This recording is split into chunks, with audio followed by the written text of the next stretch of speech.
If everyone could stand for the pledge.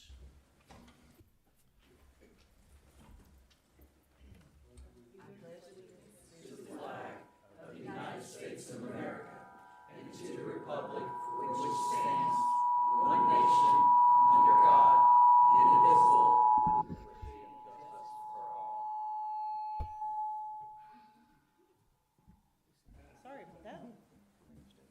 And can everyone, I'm sorry, please remain standing for the invitation. Father God, we come before you tonight, thanking and praising you for this day, how you kept us all day long. And now, God, as we come to do business for our community, we pray, God, that everything will be done decent and in order.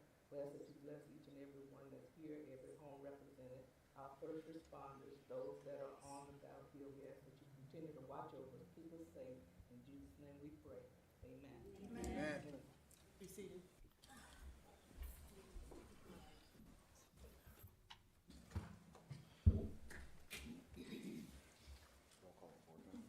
Can we get a roll call of the board members, please? Ms. McKellum? Here. Ms. Wilson? Here. Ms. Douglas? Here. Ms. Johnson? Ms. Adams? Mr. Carlucci? Here. Mr. Leidig? Present. Clay Martin? Here. All right. Thank you. Does anybody have any additions or changes to the minutes from last month? Seeing none, do we have a motion for approval? Motion to adopt. approve. Second. Call for hand vote. Can we get a hand vote from the board, please? All in favor? Madam Chair, I'm Oh. sorry. Sorry. The agenda indicates that there are no minutes prepared before the, Oh, you're right. My mistake. All right. Okay, so I believe we're going to take things slightly out of order. And Mr. Martin, you want to handle that? yes, I can walk you through the next three items on the agenda. What the chair was referencing is we're going to consider a little Roman numeral 3 first, which is the site plan review based on an application SBR 2508 by Aubrey Sharp as agent for BDCW Holdings LLC for a site plan review for a new construction car wash facility, Big Dan's Car Wash, in a commercial intensive zoning district, and located on parcel 06185-000, which is regulated by the Land Development Regulations, section 4.13. Before we move into that particular item, I wanted to go ahead and lay the foundation for all three of our hearings tonight. All three of the hearings tonight before the board are quasi-judicial hearings and will be handled in a quasi-judicial manner. In addition to the matter I just read regarding SPR 2508, we also have application CPA 2510 submitted by, or for a comp plan amendment submitted by Price Creek LLC, the owner of the property, and its agent Daniel Craps, to amend the future land use map by changing the future land use classification on that property from residential very low county to industrial city. And then application Z2512 being an application submitted by the same owner, Price Creek, by Daniel Craps, its agent, to amend the zoning atlas on that property pursuant to the land development regulations by changing the zoning district from rural residential county to industrial city. The parcel number for that property is 07481-003. The purpose of the procedure that I'm going to go through is to ensure that the applicants for these properties changes provide complete presentations of the request to the Planning and Zoning Board prior to any testimony being offered by staff, so the applicant receives a full and fair hearing on their application, and any decision by the board is based on evidence presented. All public testimony will be taken under oath, and everyone testifying will be subject to cross-examination. All documents and exhibits shall be entered into evidence. The giving of opinion testimony is limited to experts, and closing arguments will be limited to evidence of record. To accomplish this, the city, the applicant, the Planning and Zoning Board, and other interested parties will be recognized in the following order in each of these hearings. First, the city will provide its presentation and summary and overview of the application. Then the applicant will present its case, and then if we have any party interveners, they would present their case. Following that, we'll hear public comments from individuals and group representatives.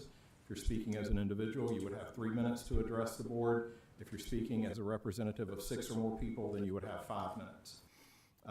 The applicant may then cross-examine any witnesses and respond to any testimony presented. Then a party intervener would do the same, and then the city could do the same after that if it chose to. After these responses, the chairman, if she deemed it necessary and appropriate to ensure fairness and due process, could allow participants to respond to any testimony provided by others during the hearing. Following all of the presentation of testimony, then the board at that point would be able to ask any questions of any of the participants. Following questions from the board, then we would hear final arguments from the parties and any party interveners. I will then advise the board as to the law and necessary findings, and then the board will deliberate and vote on the matter before it. In each of these cases, for the change to the future land use map and the rezoning, the board will be voting to either recommend or approval or denial to the city council. In the matter of the site plan review, you will be voting to either approve with conditions, or deny the act. All persons have the right through the chairman to ask questions of staff or other speakers, to seek clarification of comments made by staff or other speakers, and respond to comments or presentations. All people presenting written materials to the board members for consideration must ensure a copy of those materials is provided to the clerk for inclusion in the Planning and Zoning Board's record of proceedings and official minutes. If you're intending to offer documents into evidence as part of the record, you may hear me on a couple of occasions, and I'll remind you and ask you, do you intend to offer those documents into the record as evidence? I'm just doing that to make sure that it is made a part of the record as you intend it to be, and that's all I'm doing. So if I see that you're offering documents, I may ask you that question. Or you can just voluntarily say we're moving this into the record as evidence. While the board welcomes comments from all persons with an interest in the proceeding, Florida law requires the board's decision and quasi-judicial actions be supported by competent, substantial evidence presented to the Planning and Zoning Board during the hearing.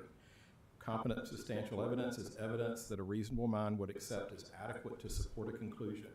There must be a factual basis in the record to support opinion testimony from both expert and non-expert witnesses.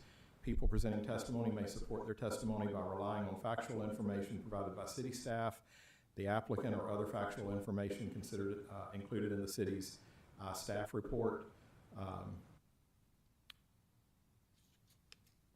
At this time, I need to inquire of each member of the board individually if they have received any ex parte communications involving any of the 3 matters before the board, and if so, to please disclose them. Starting with Mr. Carlucci, have you had any ex parte communications on these matters? No. Okay. And Ms. McCallum, have you? Just with the staff. Okay, and Ms. Wilson No. and Mr. Leidick? Just those with city staff to put together the agenda. All right, thank you. And Ms. Douglas? Yes. Okay. And have the discussions you've had, would they affect your ability to weigh the evidence presented tonight and make a decision based on that evidence in a fair and impartial manner? No. Okay, thank you. As to the, we're going to do it a little bit differently tonight. As to the first matter before the board, which is the site plan application or site plan review application for Big Dan's Car Wash, or BCDW Holdings, who is here to speak on that particular matter tonight? I had one hand in the back, and then Mr. Benderson, you're going to speak on behalf of the city, correct? If you could each stand and take an oath. Do you each swear that the testimony you're going to give tonight will be the truth, the whole truth, and nothing but the truth? All right, thank you. Moving forward with that application, board members, you have before you proposed resolution 2025 PZ-SP08, which states a resolution of the Planning and Zoning Board of the City of Lake City, Florida, approving an application of BDCW Holdings LLC, a Florida limited liability company, submitted by Aubrey Sharp, its agent, for approval of a site plan for a proposed car wash service establishment within the corporate limits of the City of Lake City, Florida, identifying said lands by the 2025 Columbia County Tax Parcel Identification Number 313S, 2017-06185-000, repealing all resolutions in conflict and providing an effective date. At this time, Mr. Benderson, could you please introduce, summarize, and present the city's staff analysis for this application?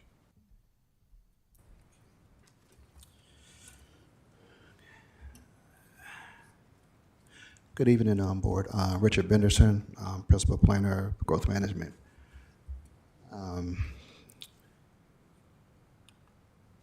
What we have here first is Big Dan's Car Wash Site Plan Review. The parcel 05185-000 has a future declaring land use designation of commercial and is within the commercial intensive zoning district. The applicant is seeking site plan approval for a car wash facility. The use will be permitted use per section 4.13.2.3 and to service as a car wash. Up here you have the site plan for you to review.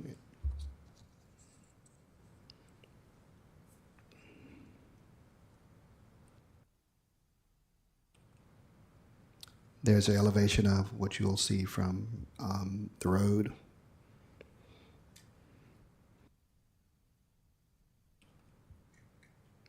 That's the area photo of what's in the area. It's on the principal artery. It's next to where the new gas station is going to be built, the Wawa, and beside is a small engine repair store. To the north of the property is commercial, east is commercial county, south is commercial, and west is commercial.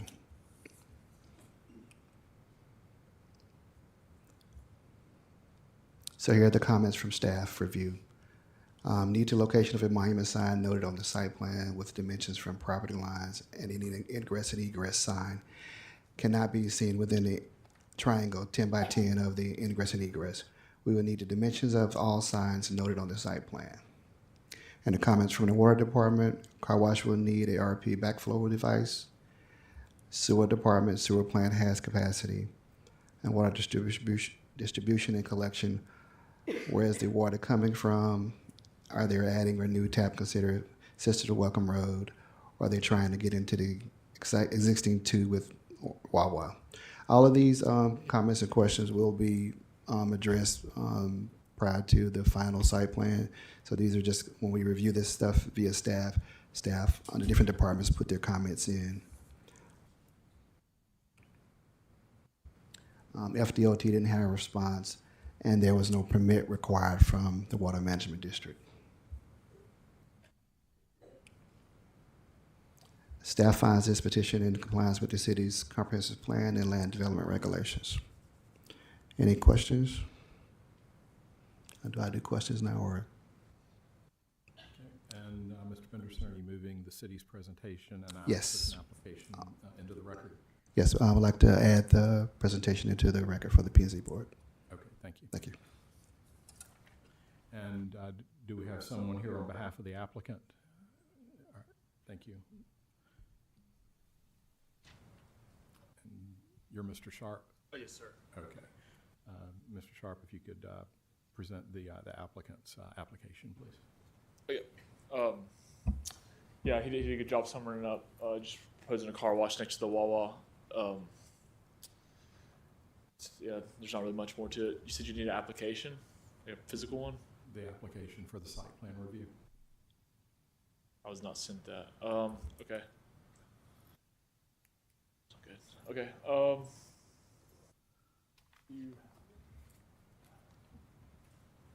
I don't have that on me, sorry. Okay. Do you have anything else you wish to provide to the board? Not at this time, no. Okay, thank you. Do we have any party interveners present on this one? Okay, seeing none, are there any members of the public that wish to comment on this particular application? Okay, seeing none, do either of the parties wish to cross-examine each other? I'm assuming not, but no. Do you wish to No, sir. cross-examine the city? Okay, we have no party interveners, no cross-examination. Are there any questions from the Planning and Zoning Board for either of the people that provided information to the board? Yes, Mr. Benderson. I just want to make a note that we do have the application, site plan application. I'm sorry, you'll have to speak into. We do have the site plan application. Okay, and that was moved into the record previously, correct? It's also in the presentation, yes, sir. Okay. Are there any questions from the board? Okay, seeing none. Are there any final arguments or comments from either party, or are y'all waiving them? Mr. Benderson, you're waiving any final comments? Okay. Yes. And Mr. Sharp, okay, thank you. At this time, the decision of the board should be based only on the evidence provided by sworn witnesses. In addition, the board may make its decision after taking into consideration those matters listed in section 13.11.3 of the city's land development regulations.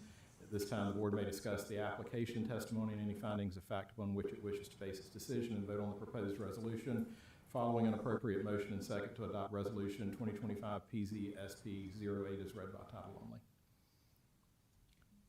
Any Mr. Sharp, you discussion? can have a seat if you'd like. Thank you. Thank you. Any discussion amongst the board? Okay. Do we have a motion either for or against? Move to approve SPR 25-08. Second. Okay. Do you want to poll the board? Oh, sorry. Ms. McCollum, Yes. Ms. Wilson, Yes. Ms. Douglas, Yes. Mr. Carlucci, Yes. Mr. Leidick, Yes. Mr. Martin. Mr. Martin doesn't vote. Okay. Sorry. Wrong list. She's doing a really good job tonight. This is her first shot at taking minutes for the board, and she's doing an excellent job. So, I'll ask everybody. Is everybody okay? Okay, so we have a unanimous approval. Congratulations. all right. Thank you. Madam Chair, would you like to proceed with the next matter on the agenda? Yes, please. All right, thank you. So the next matter on the agenda is application CPA 2510, filed by, or submitted by Price Creek LLC and its agent Daniel Craps to amend the future land use map by changing the future land use classification on parcel 07481-003 from residential very low country, or I'm sorry, low county to industrial city.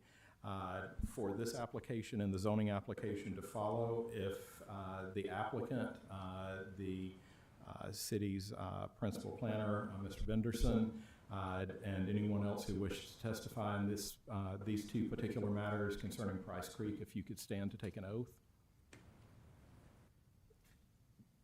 That would include anybody that wants to offer any public comment as well. Just give it a second. Folks are still kind of standing up back there. Okay.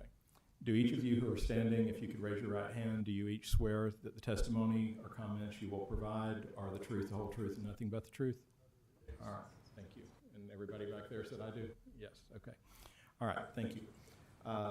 Mr. Benderson, could you please introduce, summarize, and present the city staff analysis for this application?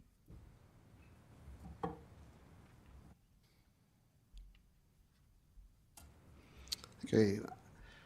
For summary of the request, we have Daniel Craps on behalf of Price Creek LLC, the property owner. Request approval of the large-scale comprehensive plan amendment.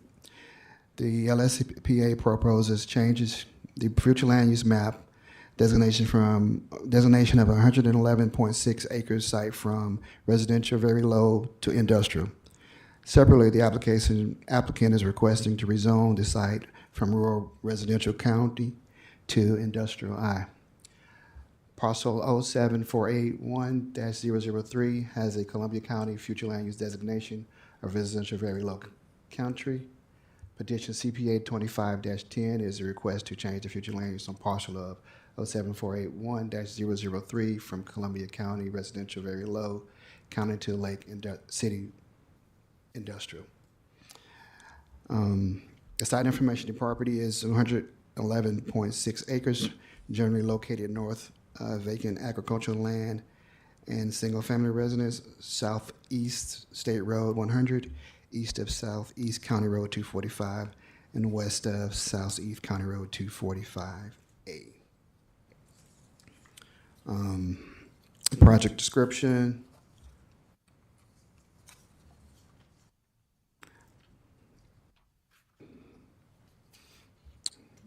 I think I just went through that already. All right, so we're going to move to the consistency review with the comprehensive plan goals and objectives. On the future land use element policy I-11, the location of higher density residential, high intensity commercial, and heavy industrial uses shall be directed to areas adjacent to arterials or collector roads identified on a future traffic circulation map where public facilities are available to support such higher density or intensity.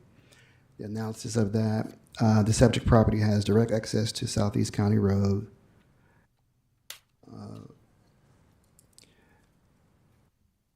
245A, and Southeast County Road 245 Price Creek Road, which is identified in illustration AE of the Future Transportation Map 2032 of the City of Love Lake City's comprehensive plan as a major collector. Therefore, the proposed amendment is supported by policy I-1.1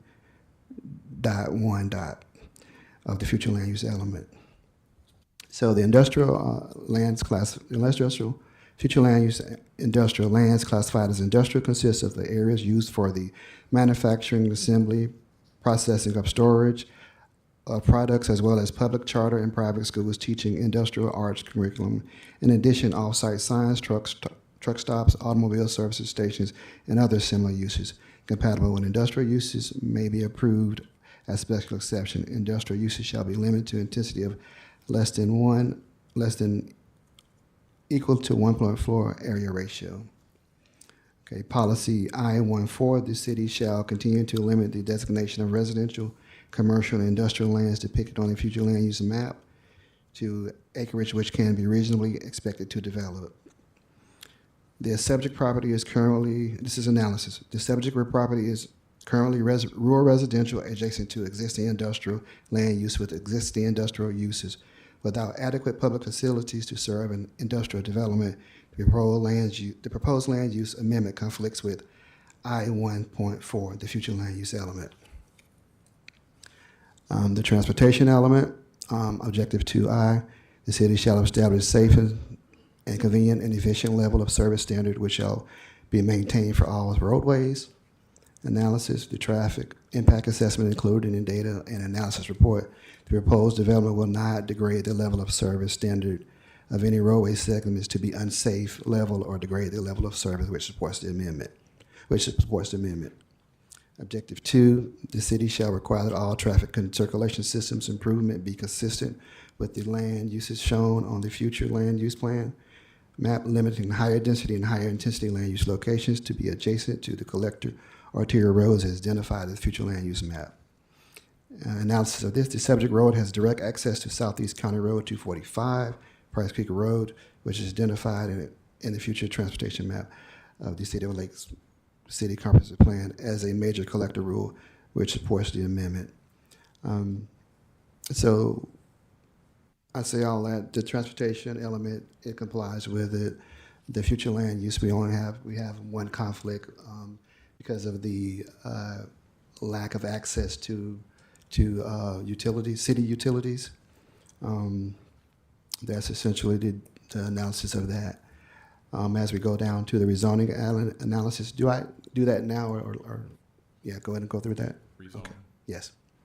Okay, the rezoning analysis per section 15.2.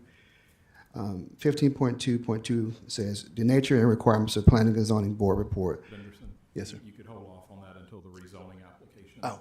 For the next hearing. Okay, It would not be pertinent to this hearing. okay. So, planning to start, this is a large-scale comp plan amendment request rezoning. This will have to go through, as you know, it has to go through Department of, well, to the state for review. After, if and when the P&Z board reviews it and makes a decision, it goes to city council, and after that, it goes to a state review. The property is contiguous to industrial districts to north and east, with residential and agriculture to the west and south.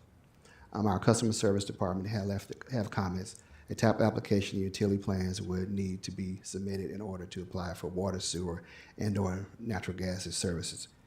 This response does not represent the City of Lake City's commitment to a reservation of capacity in accordance with the City of Lake City's policies and procedures.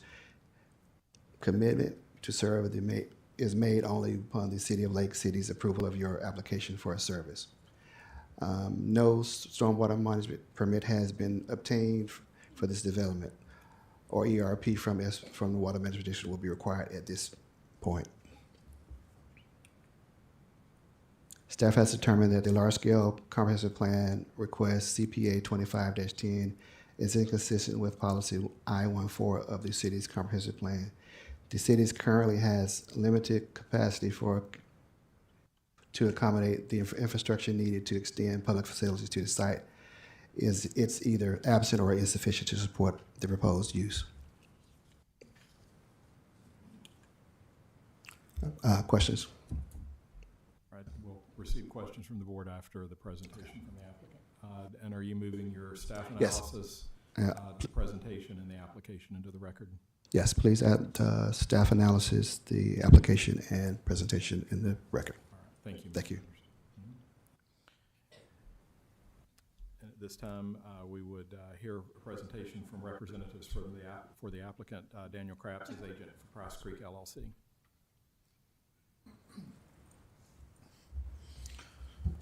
Good evening, Chair, members of the board. My name is Brandon Stubbs. I am the Planning and Grants. I'm the Planning and Grants Manager for North Florida Professional Services, and I am representing the client. At this time, I would like to provide an illustration to the board and also have a larger for the audience, if you don't mind. Could you take one over to the secretary, please?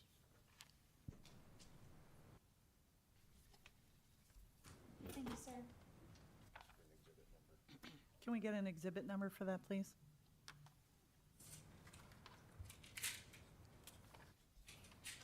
One. Thank you.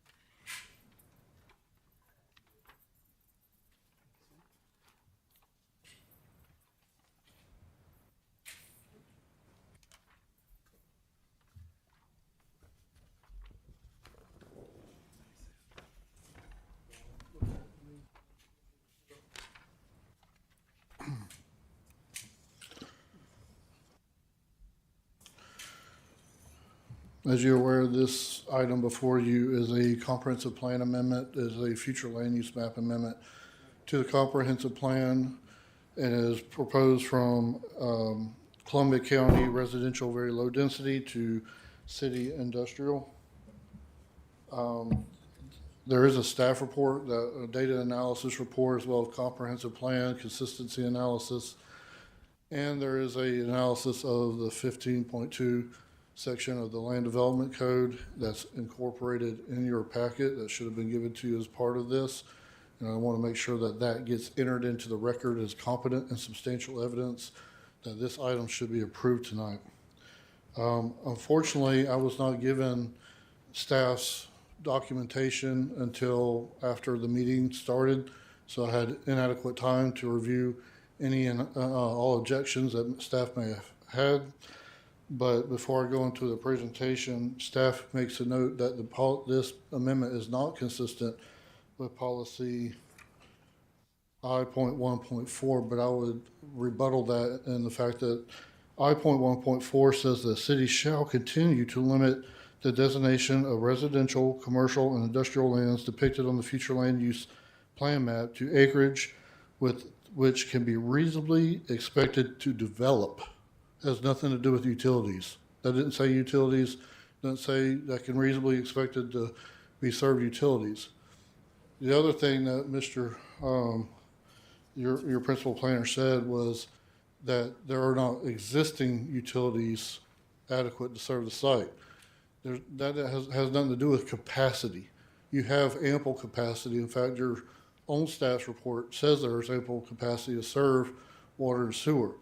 The burden of being able to extend water and sewer to make it available to the site is on the developer, but we cannot get to that phase unless we have the land use and zoning.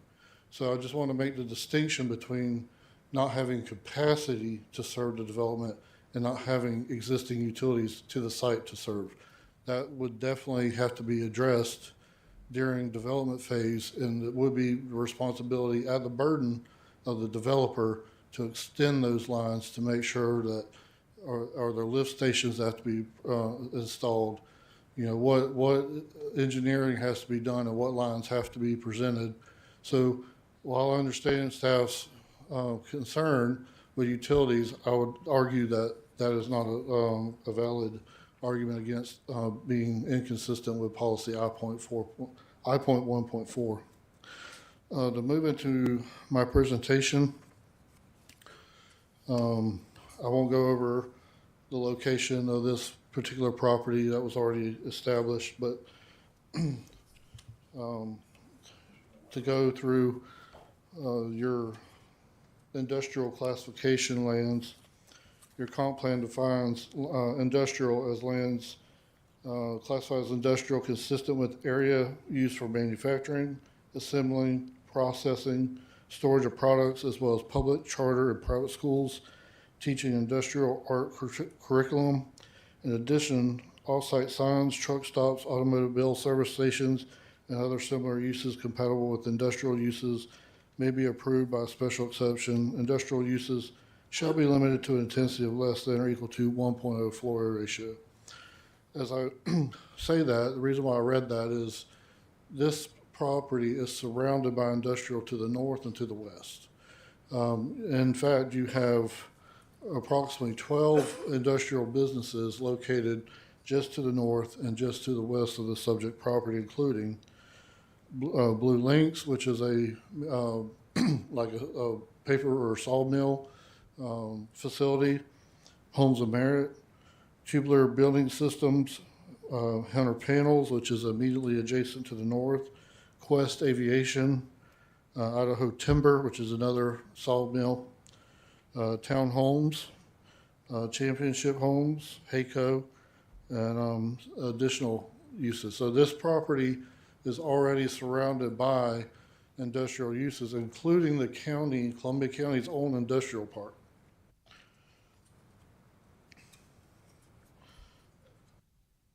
So go into consistency with the comprehensive plan. As you can see through my analysis of the consistency with the comprehensive plan, there was plenty of goals, objectives, and policies within the comprehensive plan that support the amendment. I will, for time, not go through all of those, but they are within your report and they were provided to you as part of your agenda packet. As far as like environmental features go, there are wetlands on the subject property. We do recognize that there are wetlands. That map that I gave you shows the wetland areas, also kind of shows where the areas of flooding are, which is also in my staff report. Those areas will be preserved. In fact, there's a requirement by your city code that says that they must be preserved and that there must be a buffer of no less than 35 foot from any wetlands, as well as the Swanee River Water Management District has a requirement for buffers. It's a little bit different, but either way, there is a buffer requirement. So, excuse me, wetlands would not be able to be touched. They would not be able to be disturbed. So, again, that would be preserved. Soils, there are an evaluation of 9 different soils on the subject property. Again, some of them are suitable for development, some of them are not. But the areas that are actually, you know, probably about 60% of the site that's suitable for development, while the other 40% or so would not be.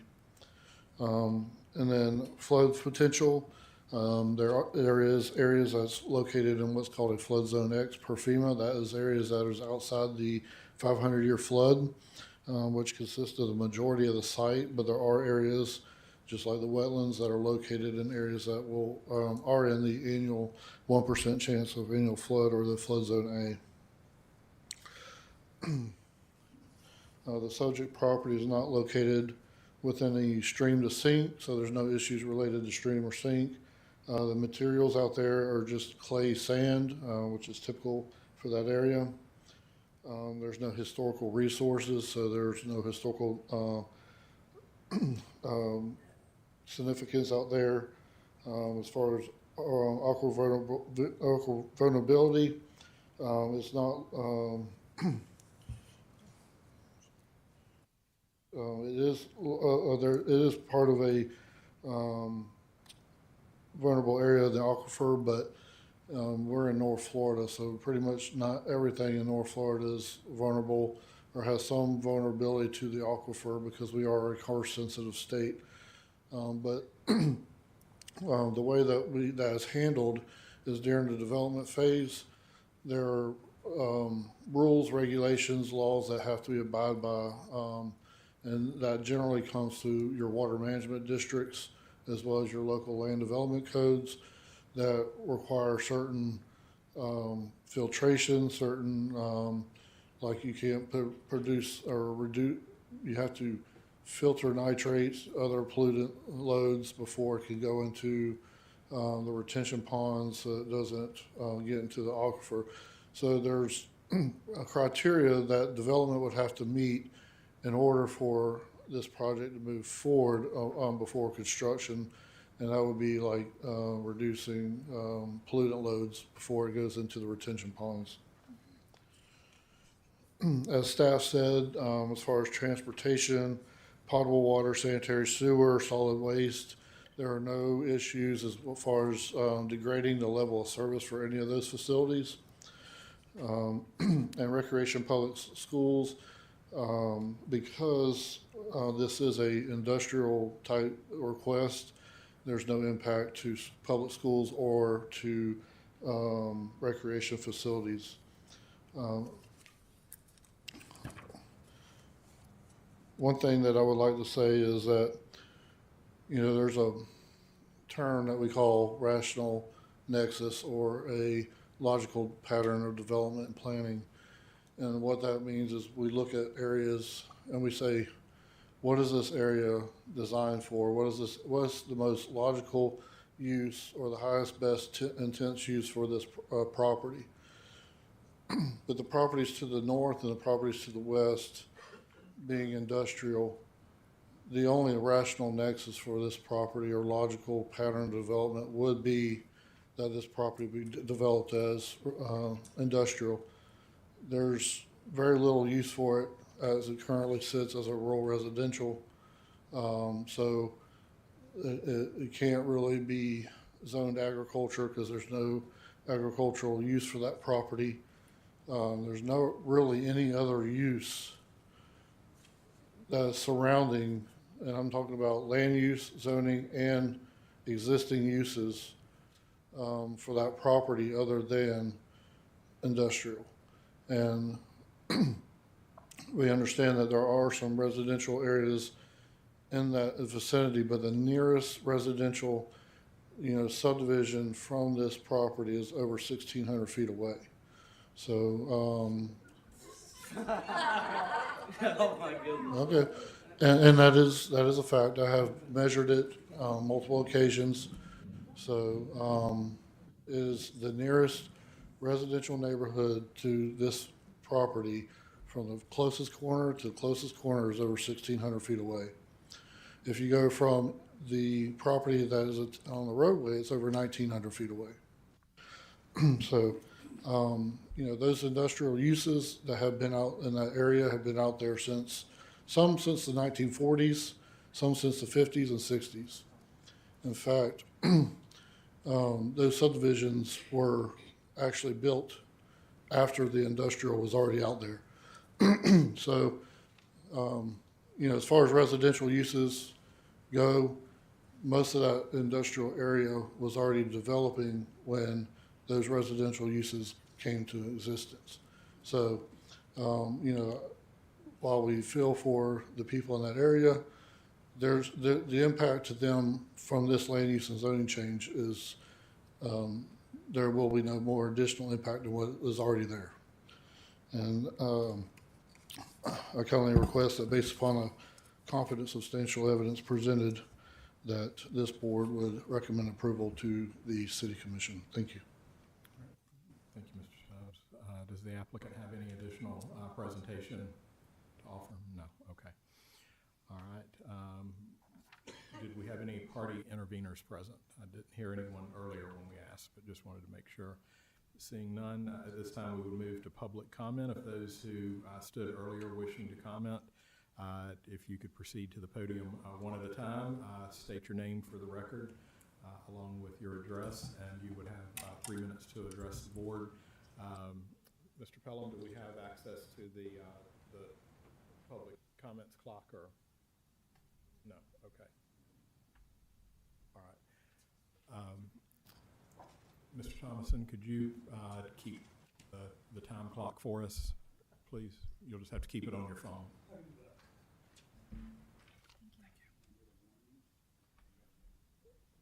If you want to give a minute warning, that would be fine, per Mr. Lilker's suggestion, and it's a good one, so thank you.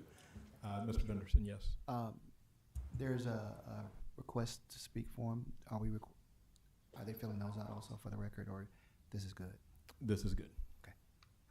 Good evening. I did just submit an exhibit for y'all. Okay.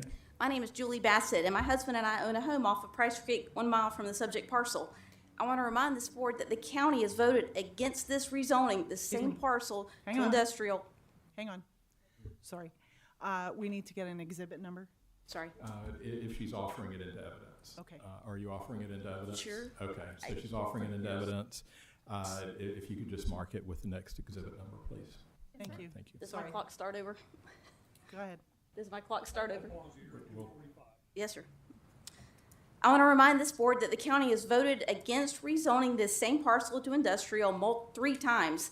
If the city also has this community's best interest at heart, it will see that this proposed change does indeed constitute a grant of special privilege to an individual owner as contrasted with the public welfare. We, as residents of the Price Creek area, are also against the proposed rezoning of this 110-acre parcel that extends from Price Creek Road to 245A.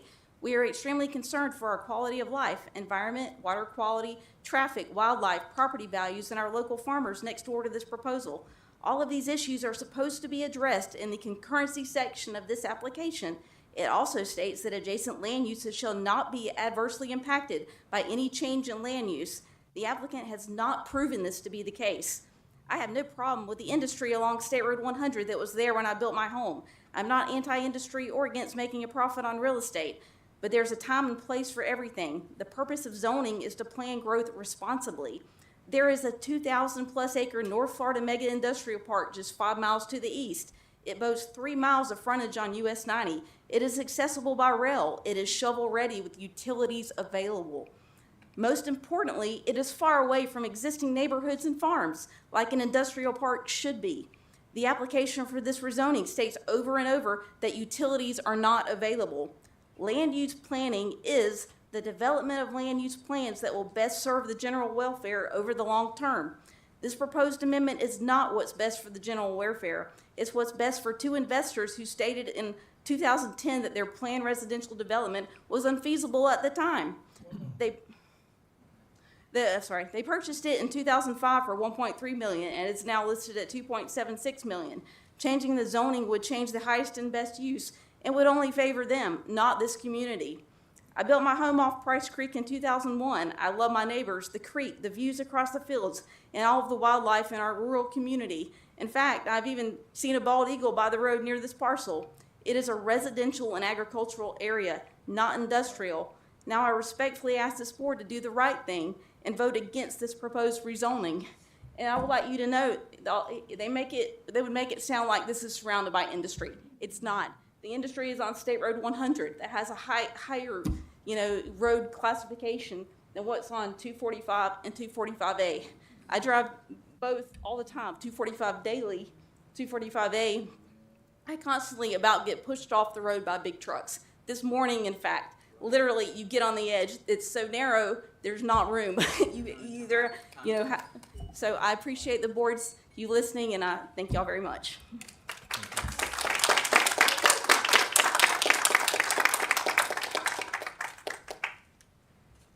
The next person would come to the microphone and state your name and address for the record, please. My name is Laurie Akins, and I'm at 442 Southeast County Road 245A, and I'd like to give you some stuff. Certainly. Okay. And are you offering this into the record? All right, thank you. Okay, got it.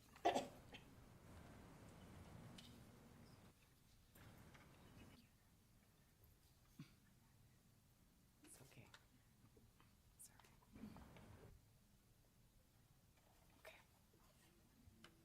Okay. Thank you.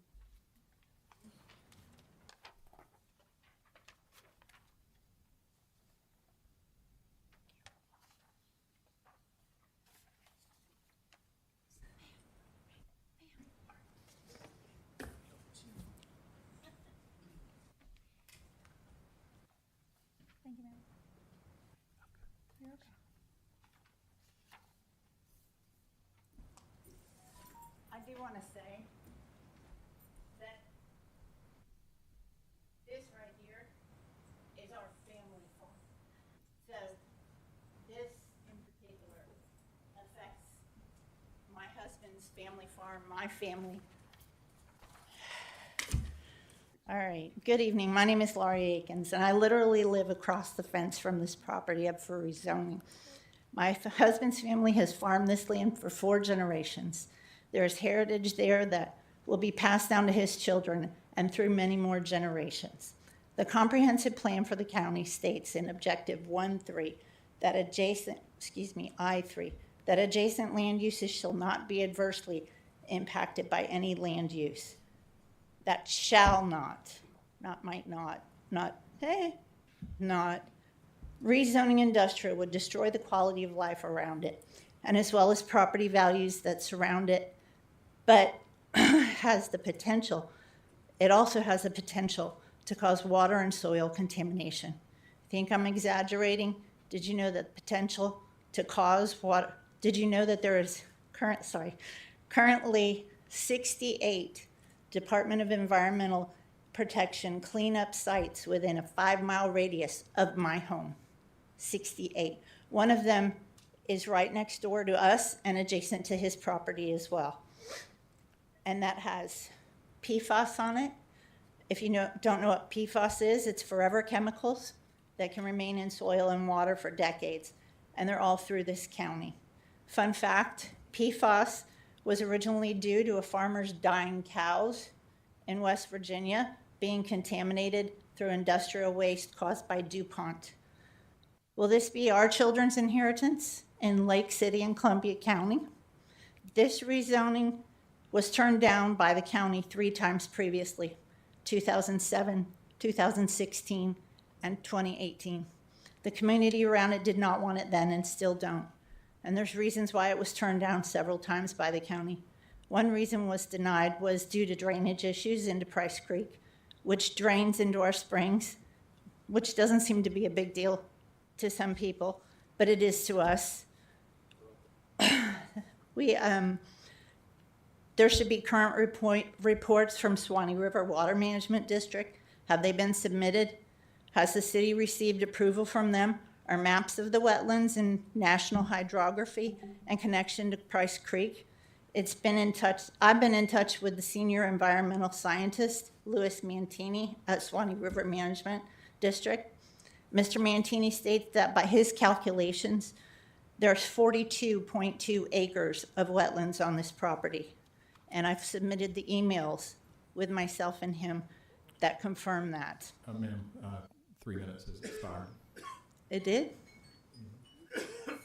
Okay, well, anyway, I know you guys are just volunteers up here, and I would appreciate that you treat this as if it was your home next door.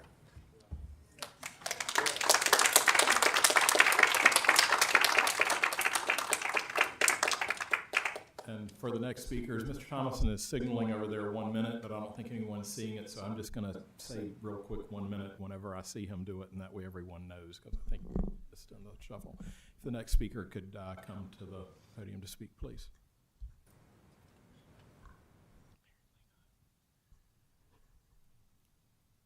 My name's Greg Boyette. I live at 188 Southeast Dugmore Drive. It's about 2 miles maybe for this industrial site possibility.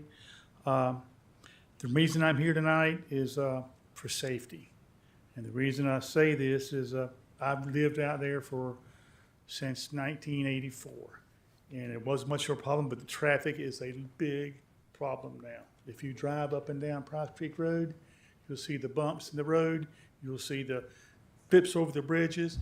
You'll see where they put asphalt and lime rock on the side of the roads.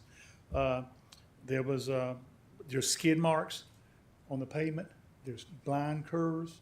And it's just, it's got to be a real safety problem. I mean, I don't have a problem with growth. Something needs to be done. There's chip trucks, there's pole trucks, sawdust. A lot of this stuff is going somewhere else. And it's scary. 2 trucks, passing in front of you. Another thought of this is the cross-country trucks, they're not familiar with the area. If it was a local log truck, he's familiar with what's going on. Some guy comes from Albuquerque, he has no idea. These curves are here, there's school bus stops here, there's dips in the road, and there's going to be some bad accidents. I'm afraid I hesitate to name his name, but I recently came upon an accident that was fatal right there where we're talking about, just south of there. And a truck was on fire. We managed to get him out, but he died. And so that kind of struck me because I thought this is right here on this curve. It's about 50 yards from a school bus exits onto the road. So what you want to think about is I don't want to have it bad. If that had been a school bus, it would have been really bad. So there's 3 major subdivisions. There's, I can't read my notes, but it's Sharon Lane, Tomcat Lane. 1 minute. Okay.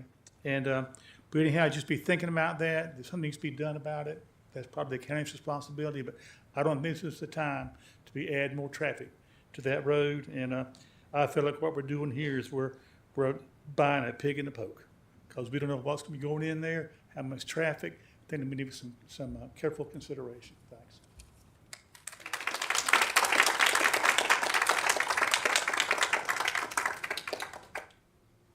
The next person who wished to speak from the public? Is there anyone else that wishes? All right. My name is Sam Bassett, and my residence is 335 Southeast Price Creek Loop.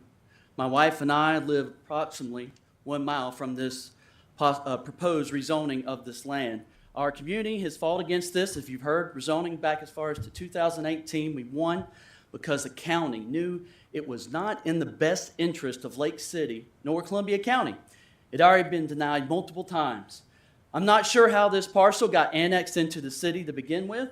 This occurred when many of us were in the hospital during March of 2021 with COVID, and most meetings were not even open to the public. I'm not sure why Price LLC can advertise in a real estate listing that per agreement with the city of Lake City, this property can be rezoned to an industrial classification. What happened to due process and having to actually meet the requirements in the application attached to the agenda packet tonight? They do not meet the criteria. Columbia County already has the perfect place for industry. Don't put it by our neighborhoods, don't put it by our farms that people have worked so hard to build, that we've all worked to build our community. We want to protect our investments. It's not our job or the city's responsibility or the county's responsibility to help investors who should have done their due diligence 20 years ago that bought the parcel. You know what? It was a bad deal. They made a bad deal. That's on them. They bought a piece of swampland they can't sell. That's on them. The city annexed it, but now you have the power to keep it in the power of the people. And I ask you to think about it. Look in your hearts, because do you want industry in your backyard if this was you? Do you want industry next to our local farmers? I know these people in here. They have farms, they have cattle, they have goats, they have chickens. We're going to put a piece of industry beside it? We don't know what's going to come in there. industry because we're going to rezone it unless you say no. Do you think the city of Lake City and Columbia County should actually work together? I think so. It should be comprehensive and not work against each other. Taxpayers have funded the infrastructure surrounding the North Florida Mega Industrial Park that needs occupants. This application states the city, as in part of the development review process, shall review the relationship of proposed development to the existing comprehensive plans of adjacent local governments.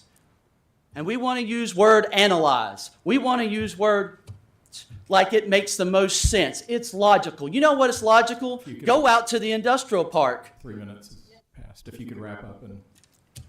It's logical to keep this agriculture. It's our community. And all I do is ask, and all we ask here today is you to please look inside your hearts. We're people of faith. My wife and I are people who believe in God. I just ask that you hear us and not to the greedy investors on their bad deal.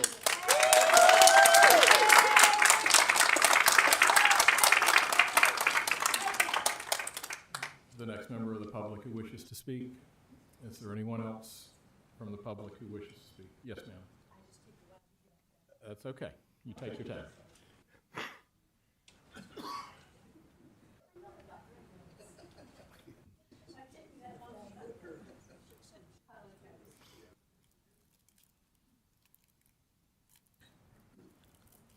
Do I speak here or here? It doesn't matter. Just kind of speak in between them. The green one's the one that's important to us. Okay. Local would like it if he could pick you up on his too, though. So. My name is Pam Griffith. I have not lived here, excuse me, I have not lived here that long, but I love this town. It's only been since 2018, the first time that this tried to be passed, and it was not passed because we are wanting to keep it where we could have deer roam in the backyard and little cranes. I've seen a crane in my backyard. I come from a city near northwest of Chicago, Illinois. So we didn't have that back then, but we've got it here. I want to keep it here where the retirees can keep their retired. Precious. It is precious. Please, don't let it pass. Thank you.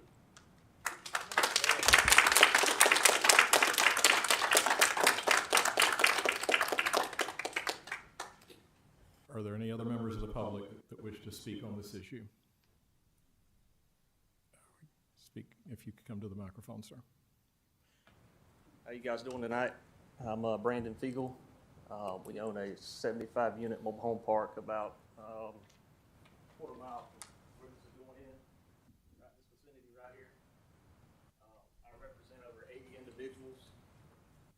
They're 55 and older, retirees. They moved to this area to be in peace and quiet, comfort.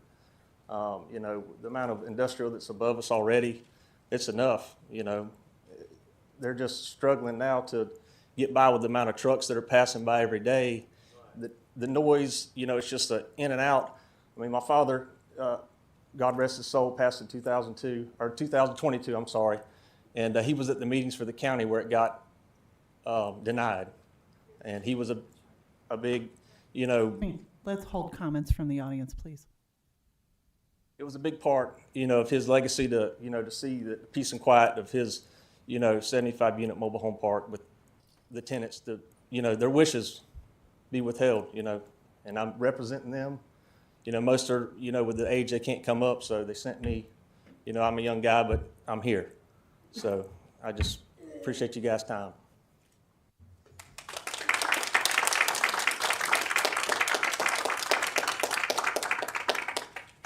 Are there any other members of the public that indicated they wish to speak on this issue earlier? Anyone? Anyone? Okay. Seeing no one, we're going to close public comment. I do want to rectify something on the record. Mr. Stubbs, if you could come back to the podium for just a second. I failed to ask at the conclusion of your remarks, are you moving your presentation, your application, and the exhibits to your application into the record for the hearing? Yes, sir. All right, thank you. Sorry about that. That was, and we'll circle back to you in just a second. I just wanted to get that before we forgot about it, but you'll have an opportunity to respond.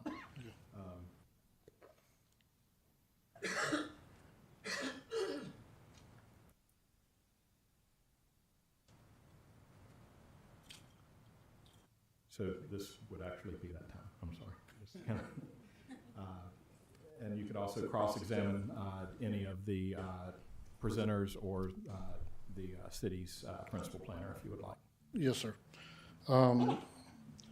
I would like to say that I would love to be able to have, I did not receive as the defendant here, and I need to get a copy of whatever was submitted and entered to the record, since I was not able to review those materials when they were submitted to this board. So I'd like to get a copy of those to be able to look at them as well. But to address some of the issues related, like roads, these are segments of the roads identified in the comprehensive plan for development. Specifically in the comp plan, it states what types of roads that development such as industrial should be located against.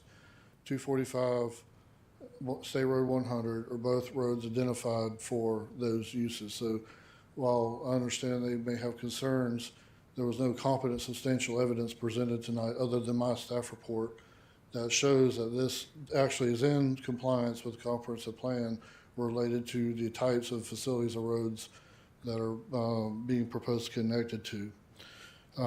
There was some mention about the North Florida Mega Industrial Park.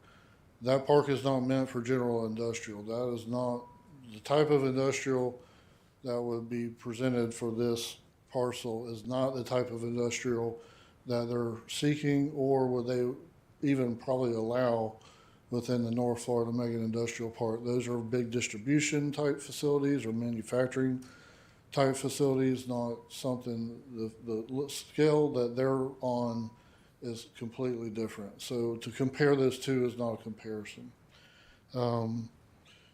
As far as the Swanee River Water Management District wetlands, again, we don't deny that there's wetlands. We understand that the Swanee River Water Management will be involved in the delineation of those wetlands. That's not something we deny, but that also is not a reason to deny this. Just because there are facilities that may be sensitive to development on a property doesn't mean the entire property is useless. There's still about 60% plus of this property that is suitable for development. And again, going through the water management district, that's a development phase situation. That's not something that is even considered. It's not a requirement of the water management district that you get a permit to go through land use and zoning. Why? It's a local government thing. It's not a Swanee River. So when development would come is when Swanee River Water Management District would be involved. And again, there would be things that there would be mechanisms as well as filtration that is required by state law before anything could ever be entered into a wetland. But you're not going to have retention ponds and all the facilities that require filtration within a wetland, nor would any of that be able to enter into a wetland. And there's a lot of requirements when you're talking about stormwater. Again, there was many things that were said tonight, and I understand that the people here have, are passionate about this particular project, not knowing maybe what to expect. But they are currently surrounded by industrial land use and industrial uses. Adding the industrial would not create any impacts to them that don't already exist. The traffic, very minimal for industrial uses. In fact, you got potential of 3 different areas that would have access, as well as Enterprise Court, 245 and 245A. So, you're not just looking at everything, all the trips going in on the 245A either. But again, as competent substantial evidence, as indicated in all the reports provided by your staff and our data analysis, show that the level of service on roadway segments would not degrade to an unacceptable level of service.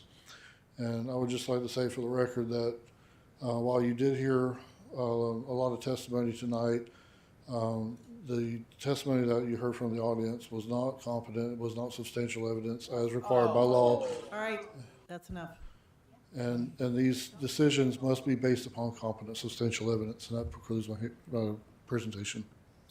Thank you, Mr. Stubbs. We have no party interveners at this time. Does the city wish to respond to any presentations by the applicant or comments from the public? I just want to make a quick cross. If you could come Go- to the go. podium, please.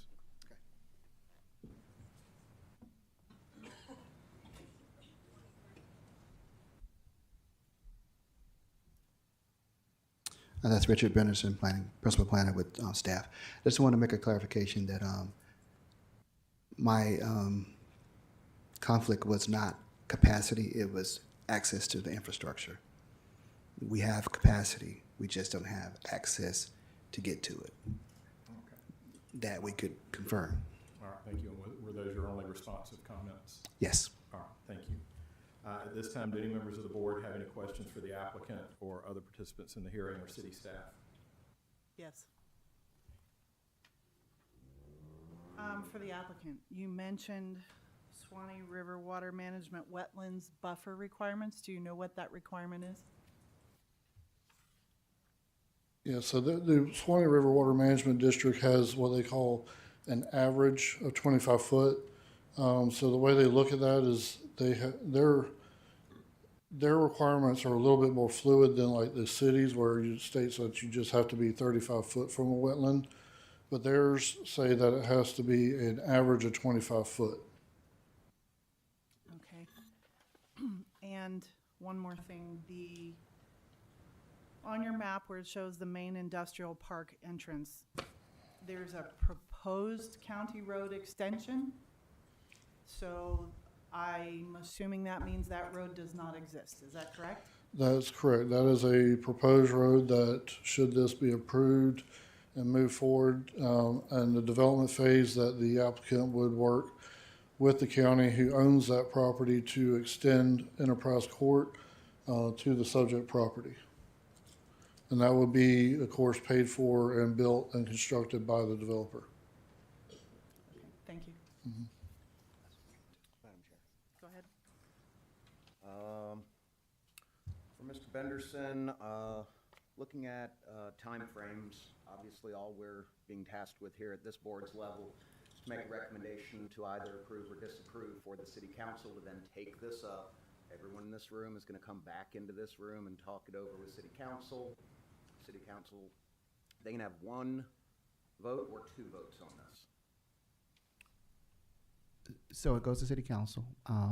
They decide. Is this a single reading No. subject or a Well, it'll twice go, reading? yes. Mr. Benderson, since that's a legal question, I'll answer it. And it would be an ordinance that goes before council. It would receive two readings and be advertised in between.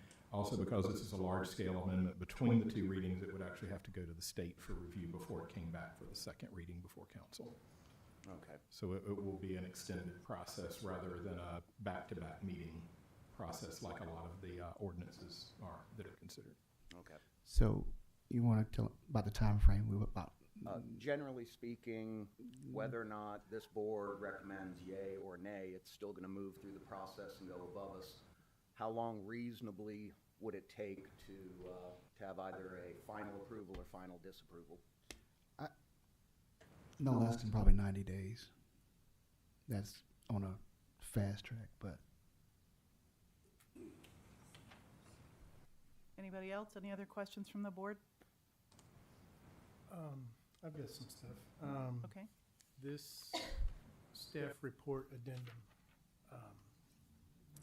can you respond to number 7 and tell me why it would not have the proposed change on the living conditions like the staff said that it would? Closer to the mic. Oh, sorry. So, number 7, I just would like you to, this staff report addendum, the staff had said that it would adversely affect living conditions in the neighborhood. They listed a few things there, so if you want to explain that for me.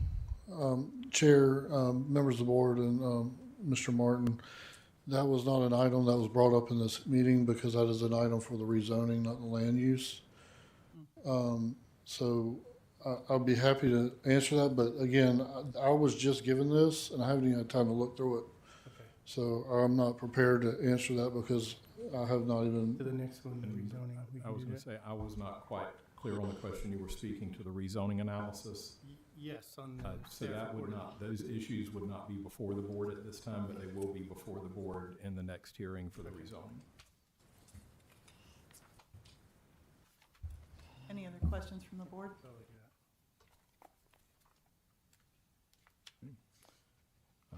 Seeing none, Madam Chair. I would actually, before we move to closing comment, I would recommend that we take just a brief 5-minute recess, give the applicant, give Mr. Benderson a chance to kind of collect their thoughts, and then move into final comments, instruction on the law, and deliberations from the board. Okay, 5-minute recess.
Okay, we'll be back in order now. Mr. Martin? All right. Thank you, Madam Chair. This time we'll move on to final comments. Comments must be, and final arguments must be related to evidence presented and on the record. We have no party interveners. This time the applicant would go first. If you'd like to offer your closing comments and final arguments, Mr. Stubbs.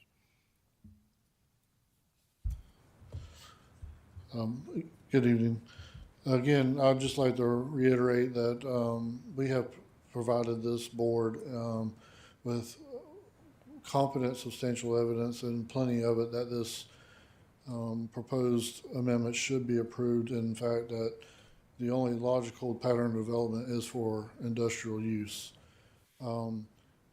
Before I even started this project, I started looking into the surrounding use. You know, as part of my staff report, we always, as planners, look at surrounding uses. And if you look at the industrial use, most of that industrial use goes back from 1940 to 1960s, 70s. The oldest subdivision around there was done in the late 60s, early 70s. In fact, I could only find potentially 2 individuals that have lived in that neighborhood or anywhere close to there since then. Most of that development has developed after 1985. In fact, about half of it was after the 2000s. So this isn't anything new for these residents. They all moved into this area that was predominantly industrial. In fact, was surrounded by industrial, but they chose to move into it. So there's the saying called coming to nuisance. And that is, if you move into an area knowing that there's certain uses that surround you, then you have no legal claim to fight those uses. And that's where we're at tonight. This is a situation where, you know, the people in that area have, you know, maybe they've lived there 5, 10, 15 years, but this industrial predated all of that. And so, again, this amendment is in compliance with the comprehensive plan. It's in compliance with your LDRs. It is a logical pattern of development and meets all the criteria for approval, and I appreciate your consideration. All right. Thank you, Mr. Stubbs. Mr. Benderson, if you'd like to offer any comments, come to the podium, please.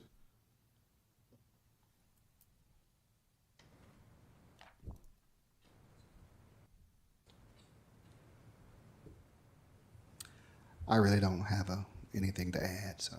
Okay. Thank you. The decision of the board should be based only on the evidence provided by sworn witnesses.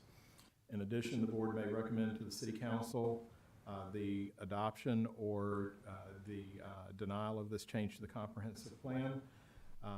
You may recommend adoption if the change to the comp plan preserves the internal consistency of the city's comprehensive plan, complies with applicable state laws, and does not confer special privileges or rights on any person.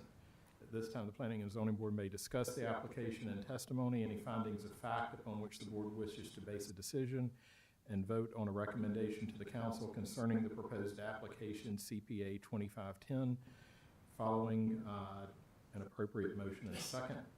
What I would ask as you deliberate, whoever actually offers the motion to recommend acceptance or denial to the City Council, that you state the basis for that recommendation based on the evidence and facts presented to you tonight. Procedurally, what we will do is we will take those facts that you are basing your decision on. I will take them and draft a resolution based on that set of facts that you're basing your recommendation on, and that resolution will come back to this board at a future meeting for you to actually approve that resolution. And that is what is called, once that written document is executed, then that's what you call rendition of an order that creates certain rights and for appeal by parties involved in the process. So anyway, tonight will be for this hearing, and the next one will be a little bit different in that I'm probably going to press you for facts I'm going to be jotting those down, and we'll return to you with a resolution at a future meeting. So, Madam Chair, the floor is yours. Discussion. So does the board have any discussion amongst itself? Any comments? Madam Chair? Yes. Hearing that we're looking at upwards of 90 additional days worth of these exact same conversations with these exact same folks in the room, just to get to a rezoning, then we're gonna go through this all again with a site plan review once we have a anticipated proposed use for the property. Honestly, whether we vote to recommend or not recommend to city council, there's going to be a lot of passionate individuals in that room with paid city council members and not volunteer members of a board. This is gonna be a very long process. I'd recommend we put it into the hands of the elected officials as quickly as possible. Anyone else? Second that. I agree. I agree, this would be the best course of action. Yeah. Any other? Mr. Carlucci, if you could speak. Sorry, yes, I agree. Probably the best course of action, because either way, it's gonna have to go to them either. Ultimately, this is gonna be Again. decided at a level way, way, way higher than a volunteer board. Yes. And I think the sooner we can get it into their tennis court, the better.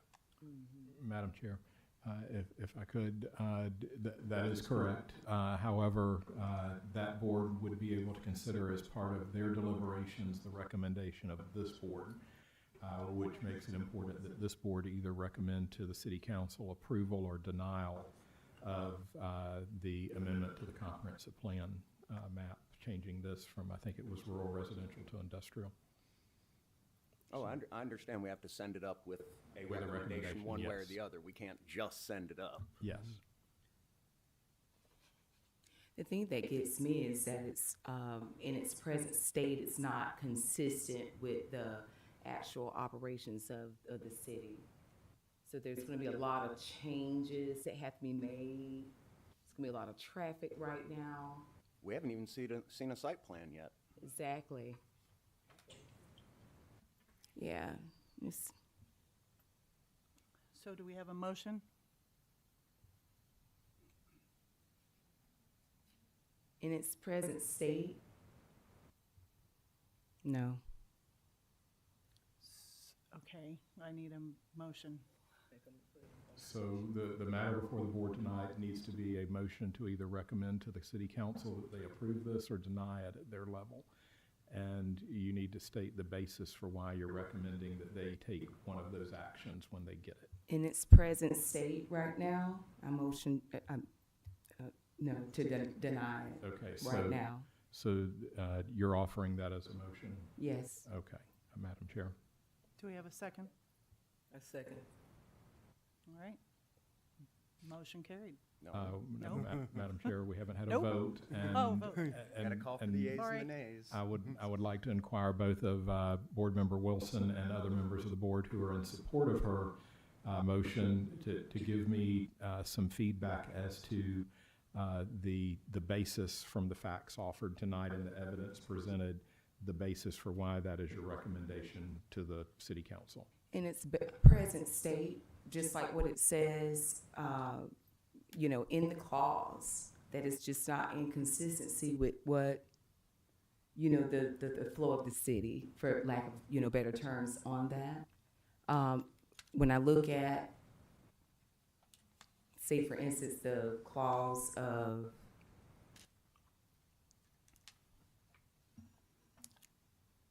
it says, well, right here in 7, the impact of the proposed change upon living conditions in the neighborhood.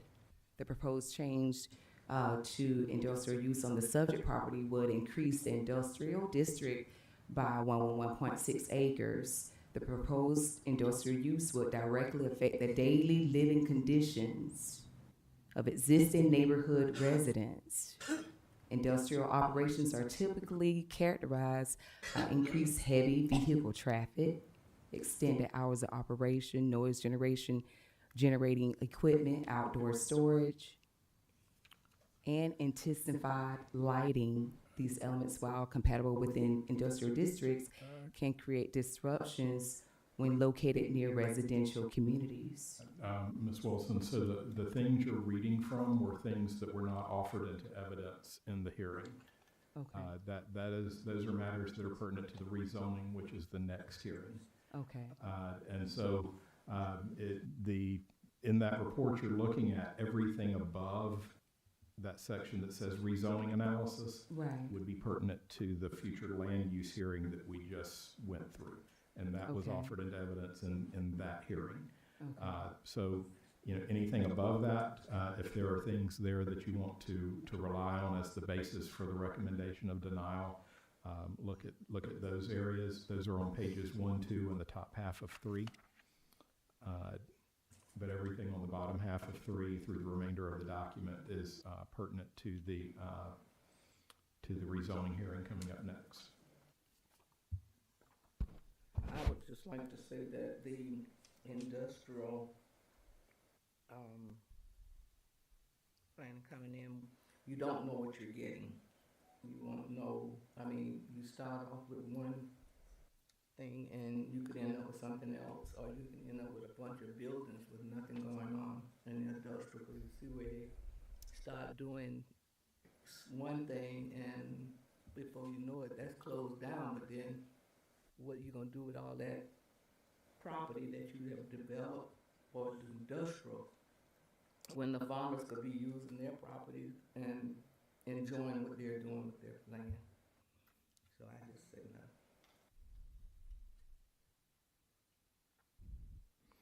Anyone else have any thoughts? I'd just like to say that I agree with the city's recommendation that it doesn't fit within the comprehensive plan. Okay. And that's the recommendation they're making at the bottom of page 5 of the addendum? Yes. Okay. And the recommendation there was based on the city currently has limited capacity to accommodate the infrastructure needs? Correct. Okay. All right.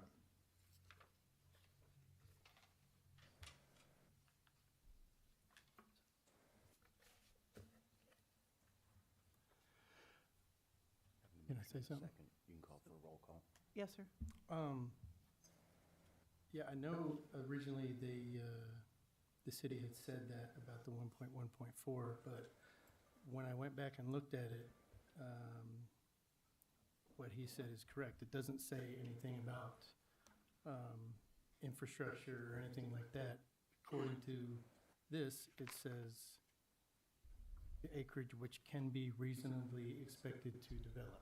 So it does, also the fact that it's surrounded on 2 sides by industrial already, even though it's not on the same road, I think according to the comp plan and the LDR, it should be approved.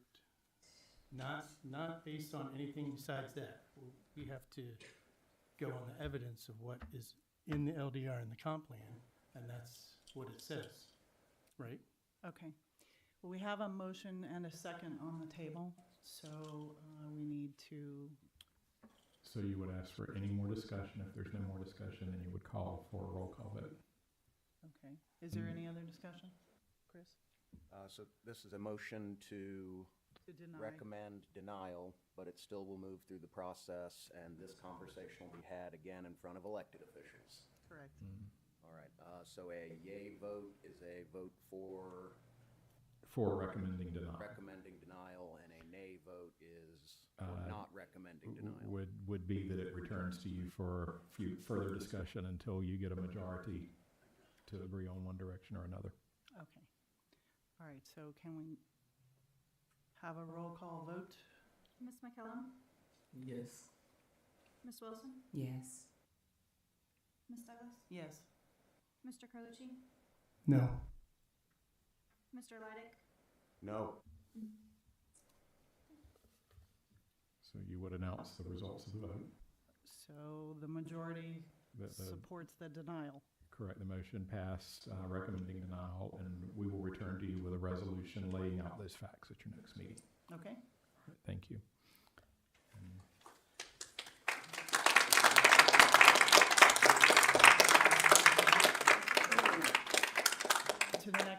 the agenda? Yes, Madam Chair. Okay. Give me just a second to get myself organized over here.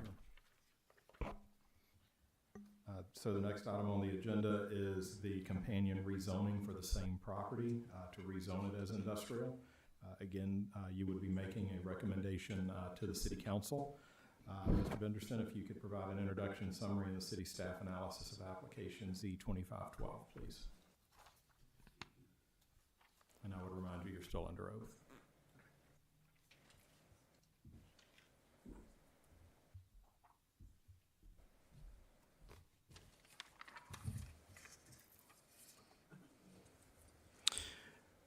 So we have a summary of the request. Daniel Krebs, on behalf of the Price Creek LLC, requests to rezone 111.6 acres from residential very low to industrial. Excuse me, from rural residential county to city industrial. The site is to the north of the site. We have rural residential and industrial zoning. To the south, we have agricultural, and to the east, we have industrial. In the west, we have rural residential and single family. Moving right into the rezoning analysis per section 15.2. In the 15.2, there are approximately 16 questions that we evaluate the request on. So number one is conformity with comprehensive plan and the effects upon the comprehensive plan. Analysis, the request is contingent on the proposed future land use map amendment to an industrial land use. So essentially, we would need to have a industrial land use to move forward with this, which it doesn't currently have.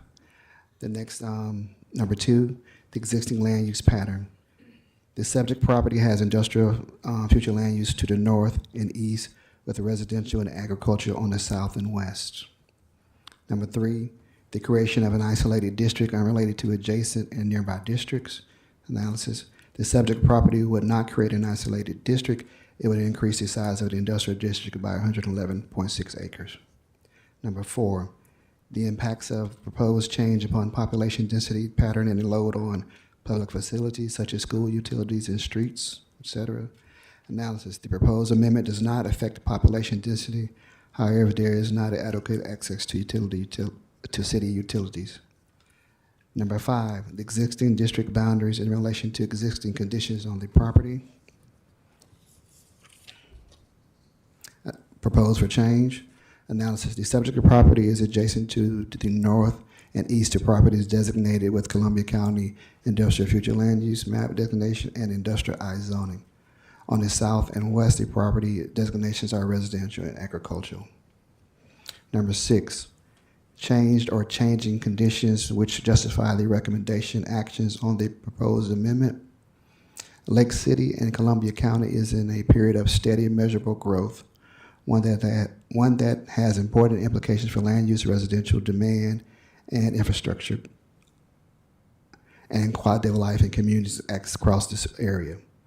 The county's population has risen from 69,000 in April of 2020 to nearly 73,000 plus in the mid-2024, according to the census. Number seven, the impacts of proposed change upon living conditions in the neighborhood. My analysis, the proposed change to industrial use on the subject property would increase the industrial district by 111 acres. The proposed industrial use would directly affect the daily living conditions of existing neighborhood residents. Industrial operations are typically characterized by increased heavy traffic, extended hours of operation, noise generation equipment, outdoor storage, intensified lighting.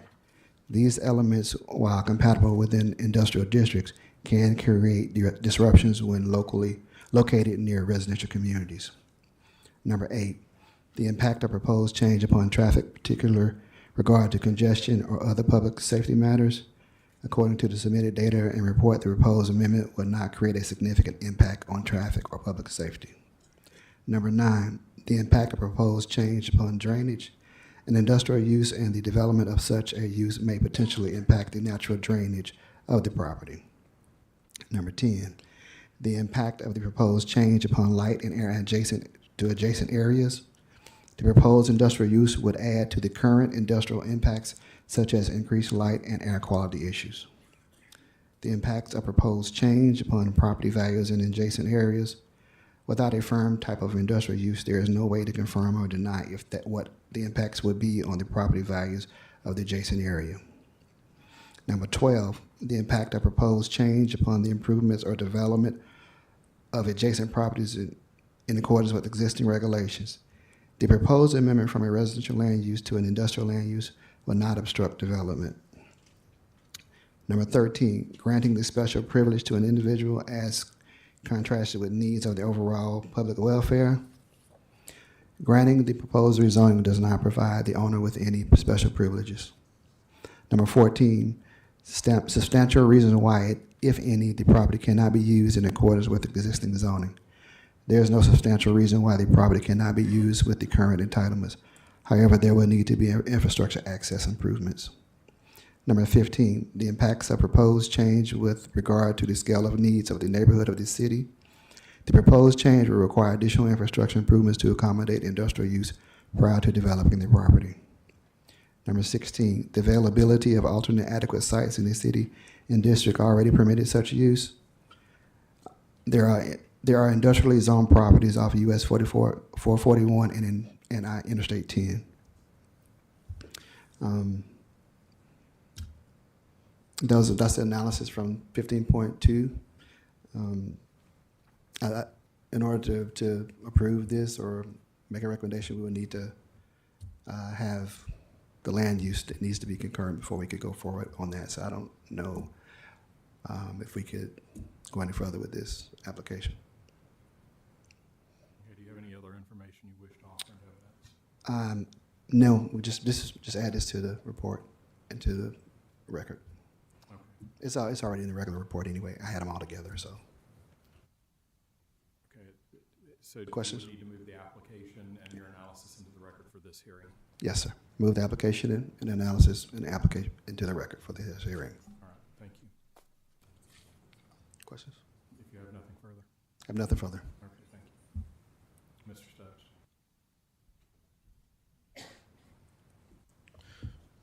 Good evening, Chair, members of the board. Again, for the record, my name is Brandon Stubbs. I'm the Planning and Grants Manager for North Florida Professional Service, and I'm here to represent the applicant this evening. For procedural purposes, I would like to go ahead and enter in all my testimony and record, my staff report, my comp plan analysis, data analysis, and the section 15.2 report, and all my testimony from the last hearing into the record for this hearing.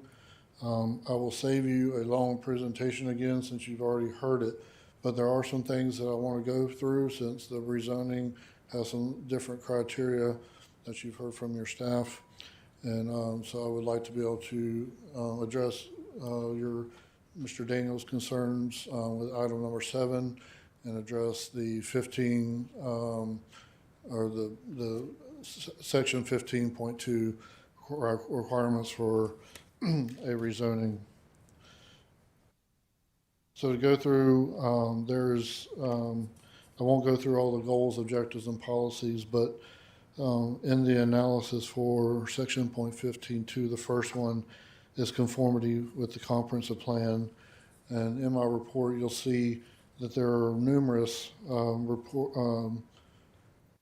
goals, objectives, and policies that support this development. In fact, going back to policy I.1.4, which states that the city shall continue to limit the designation of residential, commercial, industrial lands depicted on the future land use map to acreage which can be reasonably expected to be developed. If you look at my analysis, it says the subject property is adjacent to existing industrial uses with existing industrial land uses. As such, the natural progression of growth is reasonable to expect that the industrial development is reasonably expected to develop adjacent to the existing industrial development.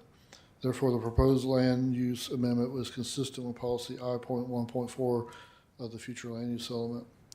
As you read through, there's multiple sections, elements of your comprehensive plan with goals, objectives, and policy that support the proposed rezoning. And in conclusion with that, for item number 1, that, based upon competent substantial evidence, this proposed rezoning does, in fact, is consistent with the goals, objectives, and policies of your comprehensive plan. Number 2 of the section 15.2 analysis is the existing land use pattern. The subject property is adjacent to the north and east to properties designated as Columbia County Industrial and have industrial zoning designations. Thus, there's an existing industrial land use pattern. Amending future land use map designation of the subject property to industrial is a logical pattern of development and removes a pocket of residentially zoned lands between existing industrial and agricultural uses to the south. The land use pattern in the area has long been established as industrial since the 1950s, including a lumberyard manufacturing company that has been established since the late 60s, immediately adjacent to residential uses that came afterwards. While there are residential subdivisions in the general vicinity of the subject property, they were developed after the existing industrial uses in the area. Further, the subject property is much further away from the existing residential subdivisions than that of existing industrial uses that were immediately adjacent to the residential subdivisions. In fact, the closest residential subdivision to the subject property is over a quarter mile away from the subject property. Therefore, there is no issue related to compatibility of the industrial and the residential uses. As previously stated, the residential uses exist adjacent to industrial zone properties and uses. Amending the future land use map or the zoning designation of the zoning subject property will not affect the residential properties in the area. Number 3, the criteria of an isolated zone district unrelated to additional districts nearby. Again, the subject property is surrounded to the north and to the east with the existing industrial uses, and the logical pattern of development is industrial and provides a more cohesive land use pattern. Number 4, the impact of the proposed change upon population density pattern and the load on public facilities such as school, utilities, streets, etc.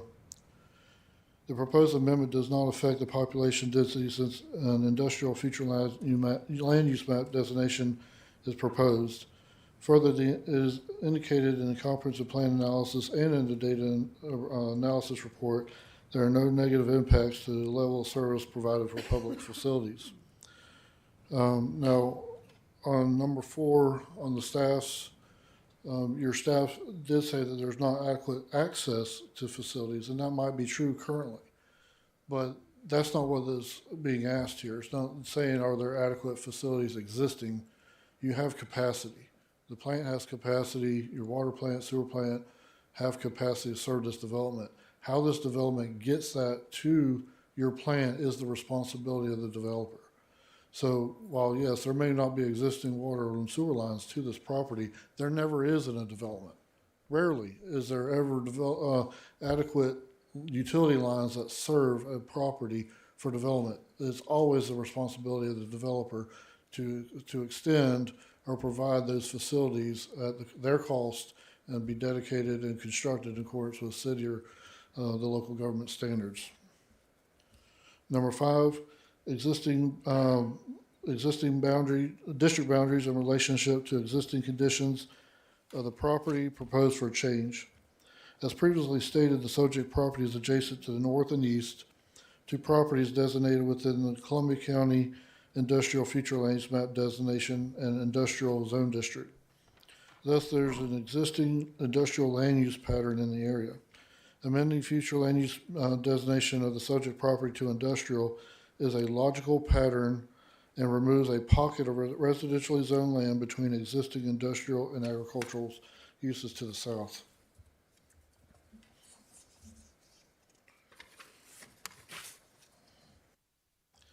Six, changed or changing conditions which justify the recommended action on the proposed amendment. When establishing future land use map designations in areas intended for various types of growth, it is difficult to include every single property when you're looking at that land use and zoning maps. In other words, how they used to establish district lines between boundaries of land use and zoning was they didn't have parcel level data. All they did was follow fractional lines. So, you know,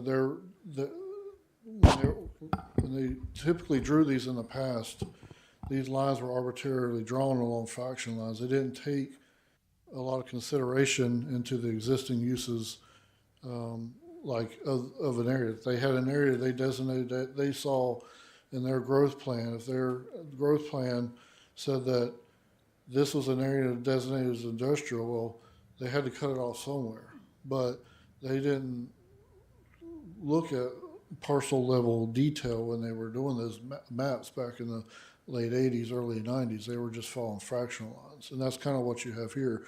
You have a area that probably should have been industrial from the beginning, but was left out because why? The fractional line ran to the north of it. So for instance, adjacent properties to the north and east would share a common sectional fractional line. When deciding the boundaries between two anticipated uses, it would have been much easier for the arbitrarily utilize a section fractional line than to be parcel specific.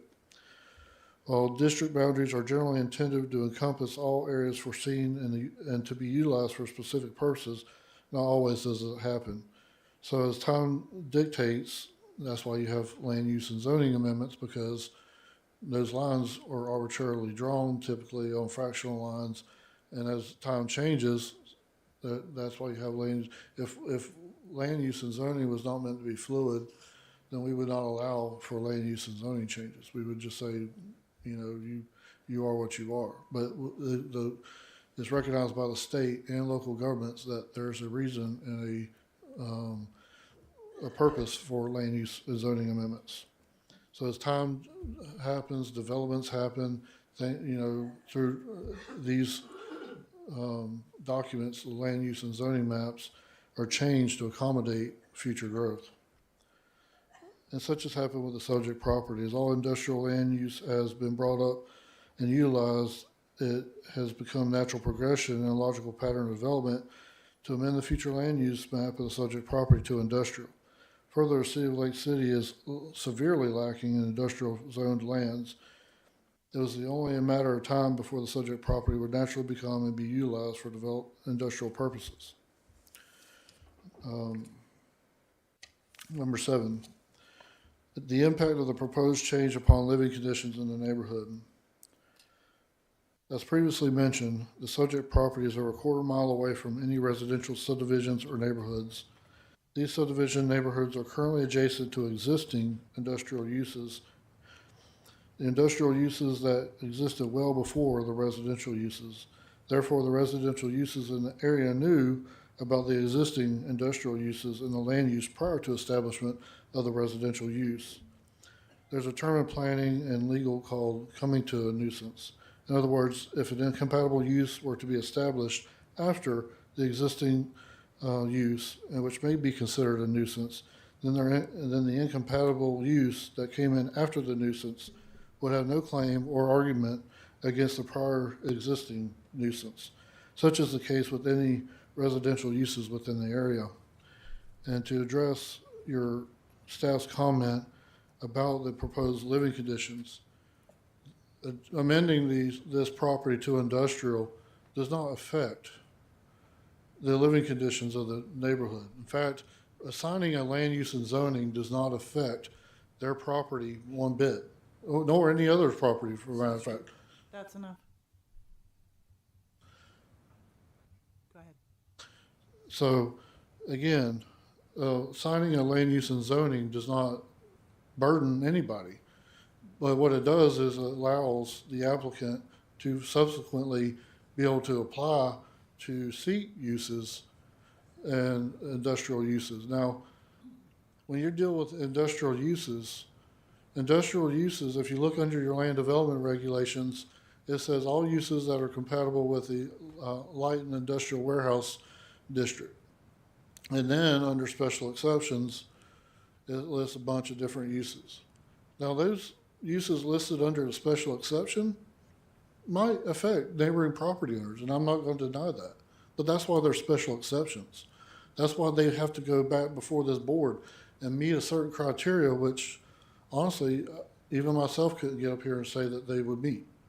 So, you know, as far as the land use and zoning is concerned, it has no bearing or no impact upon any property adjacent or anywhere close to this property. It does not affect anybody in this room by assigning a land use and zoning. The only thing that could affect them is during development, if there was a proposed use that was incompatible with the adjacent neighborhood. And that is something that has to be decided at the special exception phase or at the site and development plan phase, not at this phase. This is just assigning a use, a ability to apply, make application. And I would get up here and argue that, you know, the special exception uses within the heavy industrial category may not be compatible. You know, a concrete batch plant, I would argue, is not compatible with the adjacent land use. But assigning the land use and zoning itself does not harm anybody. Number 8, impact the proposed change would have upon traffic with a particular regard to congestion or other public safety matters. Again, there's your staff analysis and my analysis in here. That's competent substantial evidence that shows that there will be no negative impacts to traffic. Number 9, the impact of the proposed change upon drainage. This is a requirement for consideration for land use, but as previously mentioned in my prior presentation, that there are rules, there are regulations, there are laws that handed down from the state that require that it don't matter what development you're at and where you're at, whether it's this property or any property, the impact of any proposed change in land use will not affect the drainage, because whether it be a residential subdivision, an industrial subdivision, a commercial development, or high density residential development, they're all going to have to comply with the stormwater management standards of Swanee River Water Management District and obtain an environmental resource permit through the Water Management District. That means they're going to have to provide retention, they're going to have to provide filtration, and they're going to have to have maintenance standards, inspections, and, you know, they got to accommodate for all that. So all that is done, but that's done at a much later state. That has to be done during the development phase, not land use or zoning. The impact of the proposed change on light and air to adjacent areas. Again, the proposed amendment will have no impact upon light and air to adjacent areas. While some industrial uses may create odors, it would not be any greater than those existing in the area. For instance, the existing sawmills that are located adjacent or across the street from this, any of the existing residential uses. Therefore, the proposed use will not create any air quality issues greater than the surrounding industrial area. The impact of the proposed change upon property values in the adjacent area. Again, there is no correlation that provides evidence that the expanding and existing industrial area affects property values of the adjacent area.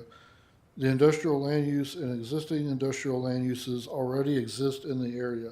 Amending the future land use map and the zoning map to industrial, when an area to the whole area out there, including the north and to the east, consists of industrial land uses, will not affect the property values of the adjacent area.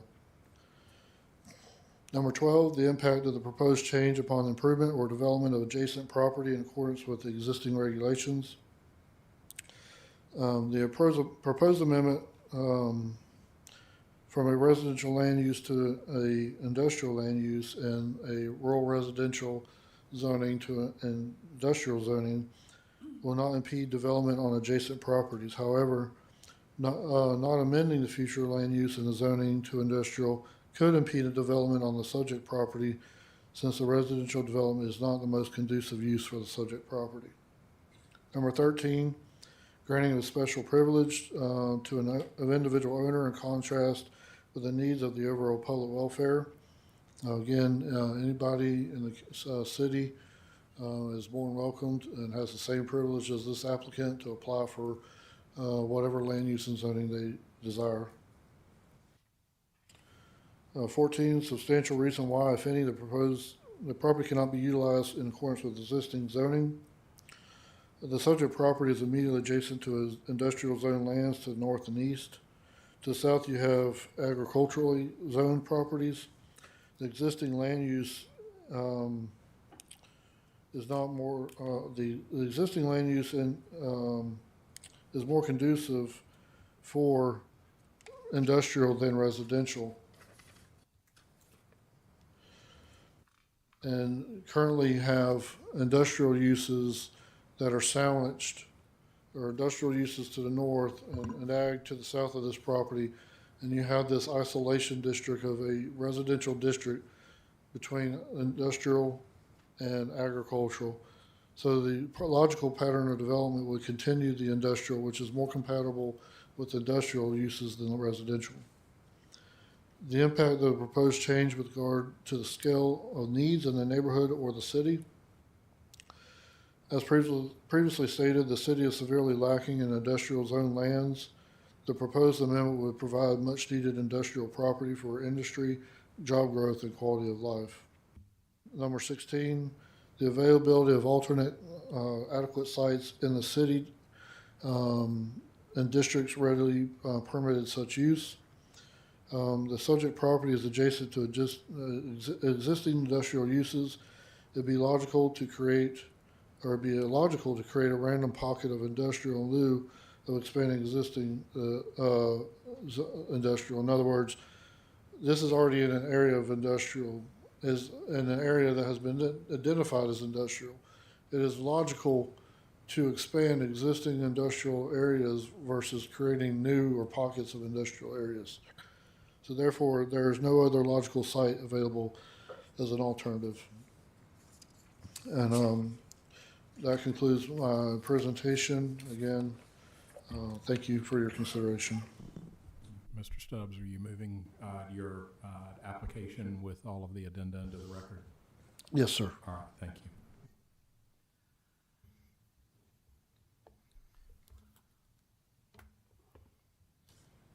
Do we have any party interveners on this particular matter? Seeing none, we'll move to public comment.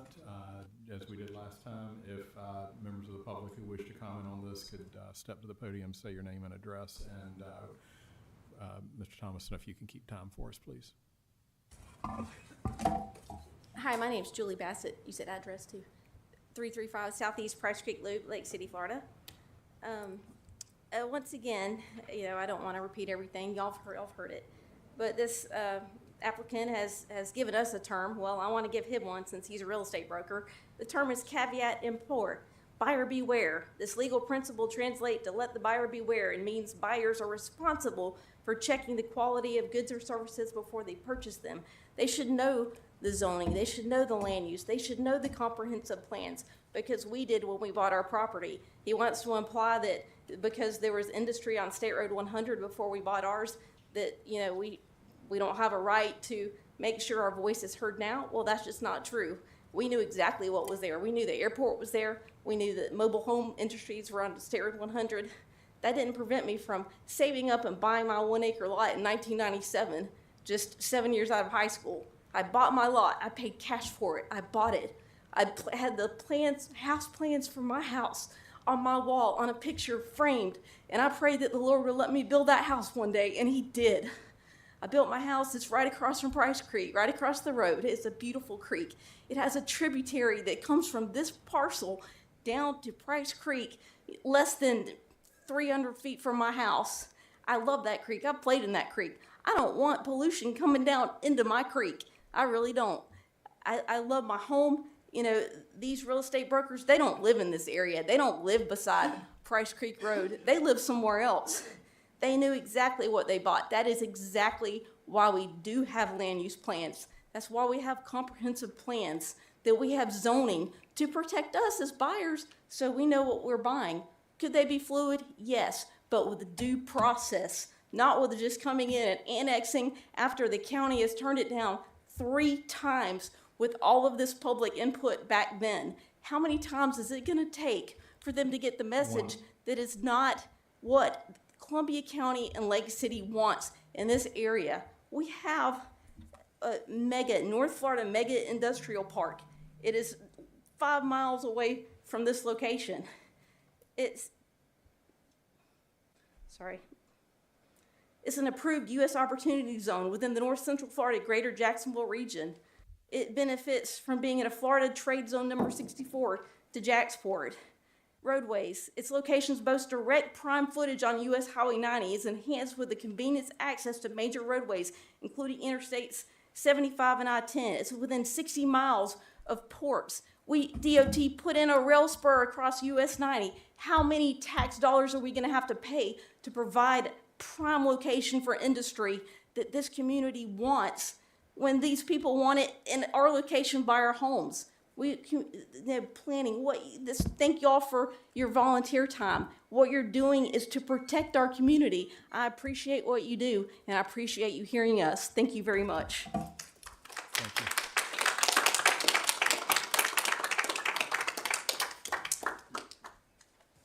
Ms. Akins again. So I'd like to just point on this. If you could go ahead and state your name and address for the record. Laurie. This is a separate hearing, so we have Okay, to read it. Laurie Akins, 442 Southeast County Road, 245A, Lake City. Thank you. Okay.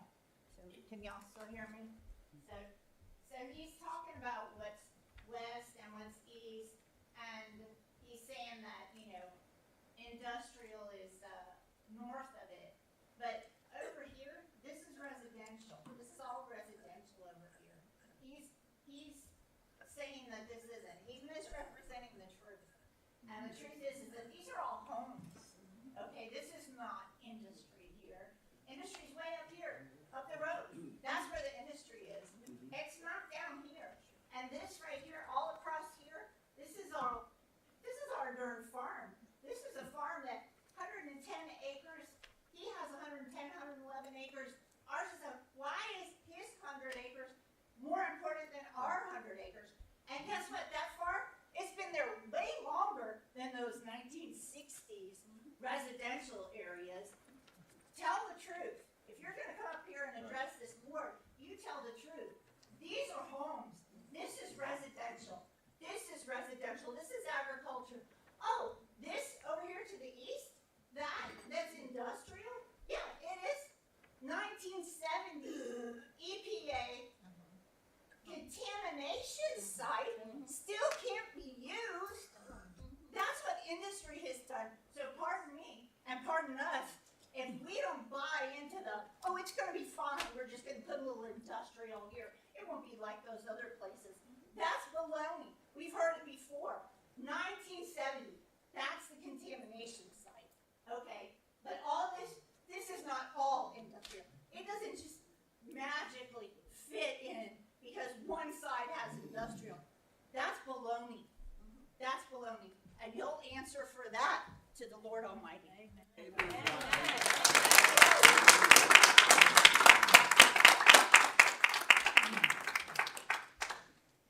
Next member of the public who wishes to speak. Sam Bassett, 335 Southeast Price Creek Loop. Just want to touch on a couple of points again. No access. They don't have access. The reason is because, like Laura just said, we have farmland, residential land, we have a whole trailer park. 100, that road can handle that capacity. Across 100 is where Homes of Merit, where the timber place is located, not on this side. Where is the line? The line was drawn where it was drawn. Once again, because someone made a bad deal. They can't sell the land. They've had it for years, and now it's been turned down multiple times by the county. Here we are in the city, and they're hoping for a bailout. They don't deserve a bailout. It's punishing the citizens of this county and of this city. And I hope a message is sent tonight to the city council members and to thank you for your recommendation of no. We don't want that industrial park. This is land for farming, for people who want to live there. It's not right. Where do we draw the line? The line has been drawn. We can talk about up in town anywhere, west side of town. Here's a parcel. Let's just put a business. There's a business right beside it. There's a fast food restaurant. You can keep going and going and going and never stop. Where is the line? The line is here. It has been drawn. Please listen to the citizens. And I hope once again the message can be sent. Please listen to the citizens and not someone who just wants to have their land sold because they're greedy. They made a bad deal. It's their problem, not ours, not yours. You're not responsible for it either. We have an industrial mega center, and it doesn't matter. They can say, well, the industrial people that are coming in doesn't fit out there. Whose problem is that? That is business. That is corporatism. That's their duties, their dialective duties and their businesses to make it work out there. That's where it is. And then that will provide jobs for the good people of Lake City and Columbia County as it should. We support industry, but not in our backyards.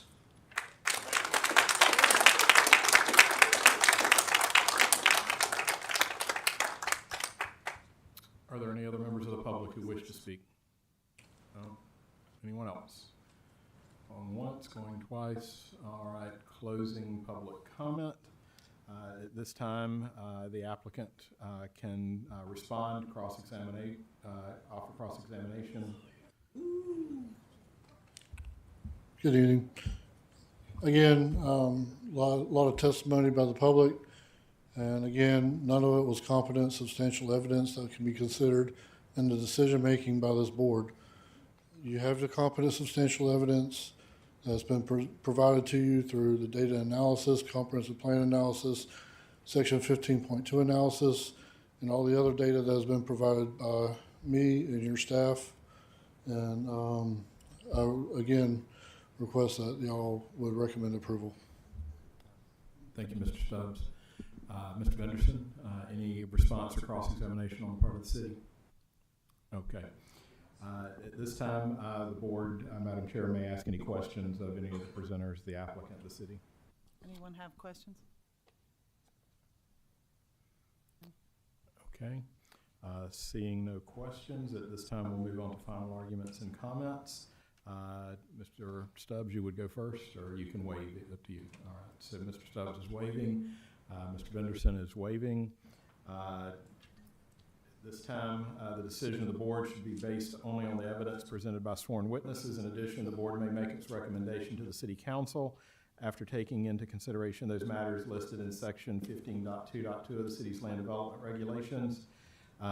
You've got those both presented to you with responses from both the city and the applicant to reference. At this time, the Planning and Zoning Board may discuss the application, the testimony, and any findings of fact upon which the board wishes to make a decision, and vote on your recommendation to the City Council concerning application Z2512, following an appropriate motion and second. And as before, if whoever offers a motion and those supporting it could state for the record the basis for your recommendation. Any discussion amongst the board? No? Again, it's going to be a long, drawn-out process. Let's get it in the hands of the elected officials whose job it is to do this. I would say I don't disagree with that. However, I think that there are some issues with this proposal. I think that we could also argue that in addition to the industrial land use pattern, there is also an agricultural land use pattern. I'm not convinced that there would not be a change or an impact, excuse me, to the living conditions in the neighborhood. That's it.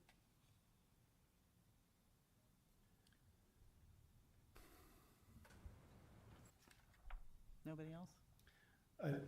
I don't see how we could pass this one if we failed the last one. I mean, they go hand in hand, right? Right. Repeat that, please. They can't hear you. Sorry, I was saying I don't see how we could pass this one when we didn't pass the last one if they are about the same thing, right? So if we're gonna deny one, we should deny the other one at the same time? I mean, based on the evidence, I still am not convinced, so. And it's only a recommendation. City council's gonna take this up next. Correct. Nothing further? Okay. So someone would need to offer a motion.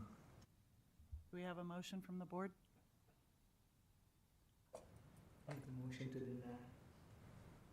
Second.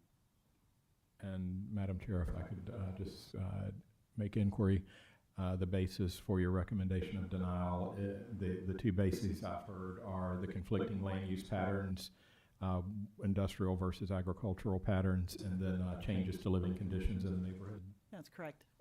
Are there any other bases you would like to state for the record, Ms. McCellum, or is that it? That's it. That's it, okay. Thank you, Madam Chair. So we need a roll call. Okay, so we need a roll call vote. Ms. McCollum? Yes. Wilson? Yes. Ms. Douglas? Yes. Mr. Colucci? No. Mr. Lydic? No.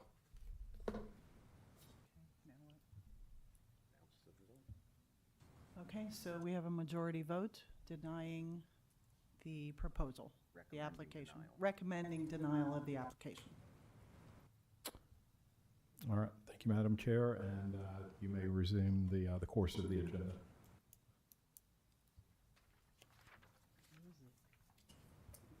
Thank you. Okay, so I believe that finishes up all our old business. We have no new business. Do we have any workshop items? Anybody on the board have anything? City? No? No? Is that it? Okay, so, Done by a hand sign. You can actually, so we need a you don't need a motion if you've concluded your agenda. You can just say, we've concluded our agenda, meeting adjourned. okay, so we've concluded our agenda and the meeting is adjourned.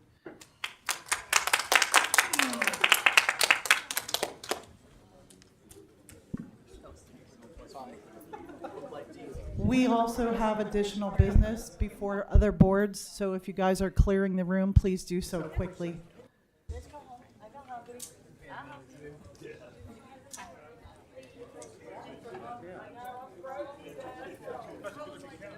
That's why I didn't take this seriously. This is going to the city council anyway. Our recommendation ain't gonna be. Yes, sir. Correct. Yes, sir.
We have additional business. Gavel it in.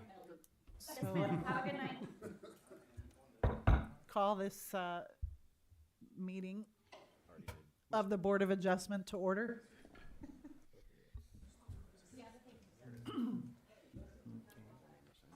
Roll call will remain the same as the previous board. We have no minutes to approve. We have no old business. We have no new business. Does anyone have workshop items? No workshop items? So do we need a motion to adjourn, or have we You've completed completed your all agenda. our business? So this meeting is adjourned. And we will call the Historic Preservation Agency meeting to order. That roll call will also remain the same. We also have no minutes and no old business. Mr. Martin, there is a new business item on, Yes, Madam Chair, my understanding is the applicant is not present tonight, and it has become at least optionally customary to continue items for at least a meeting when someone's not present, so. do we have a motion to Move for table that? continuance. Second. All right. So new business is concluded. So you would need to take a vote on the motion to continue. Can we get a roll call vote on that motion to continue, please? Ms. McCollum? Yes. Ms. Wilson? Yes. Ms. Douglas? Yes. Ms. Johnson's not here. Mr. Adamson's not here. Mr. Carlucci? Yes. Mr. Leidig? Yes. Now the new business is concluded. Anyone have workshop items? None? So we've concluded all of our business and we can adjourn.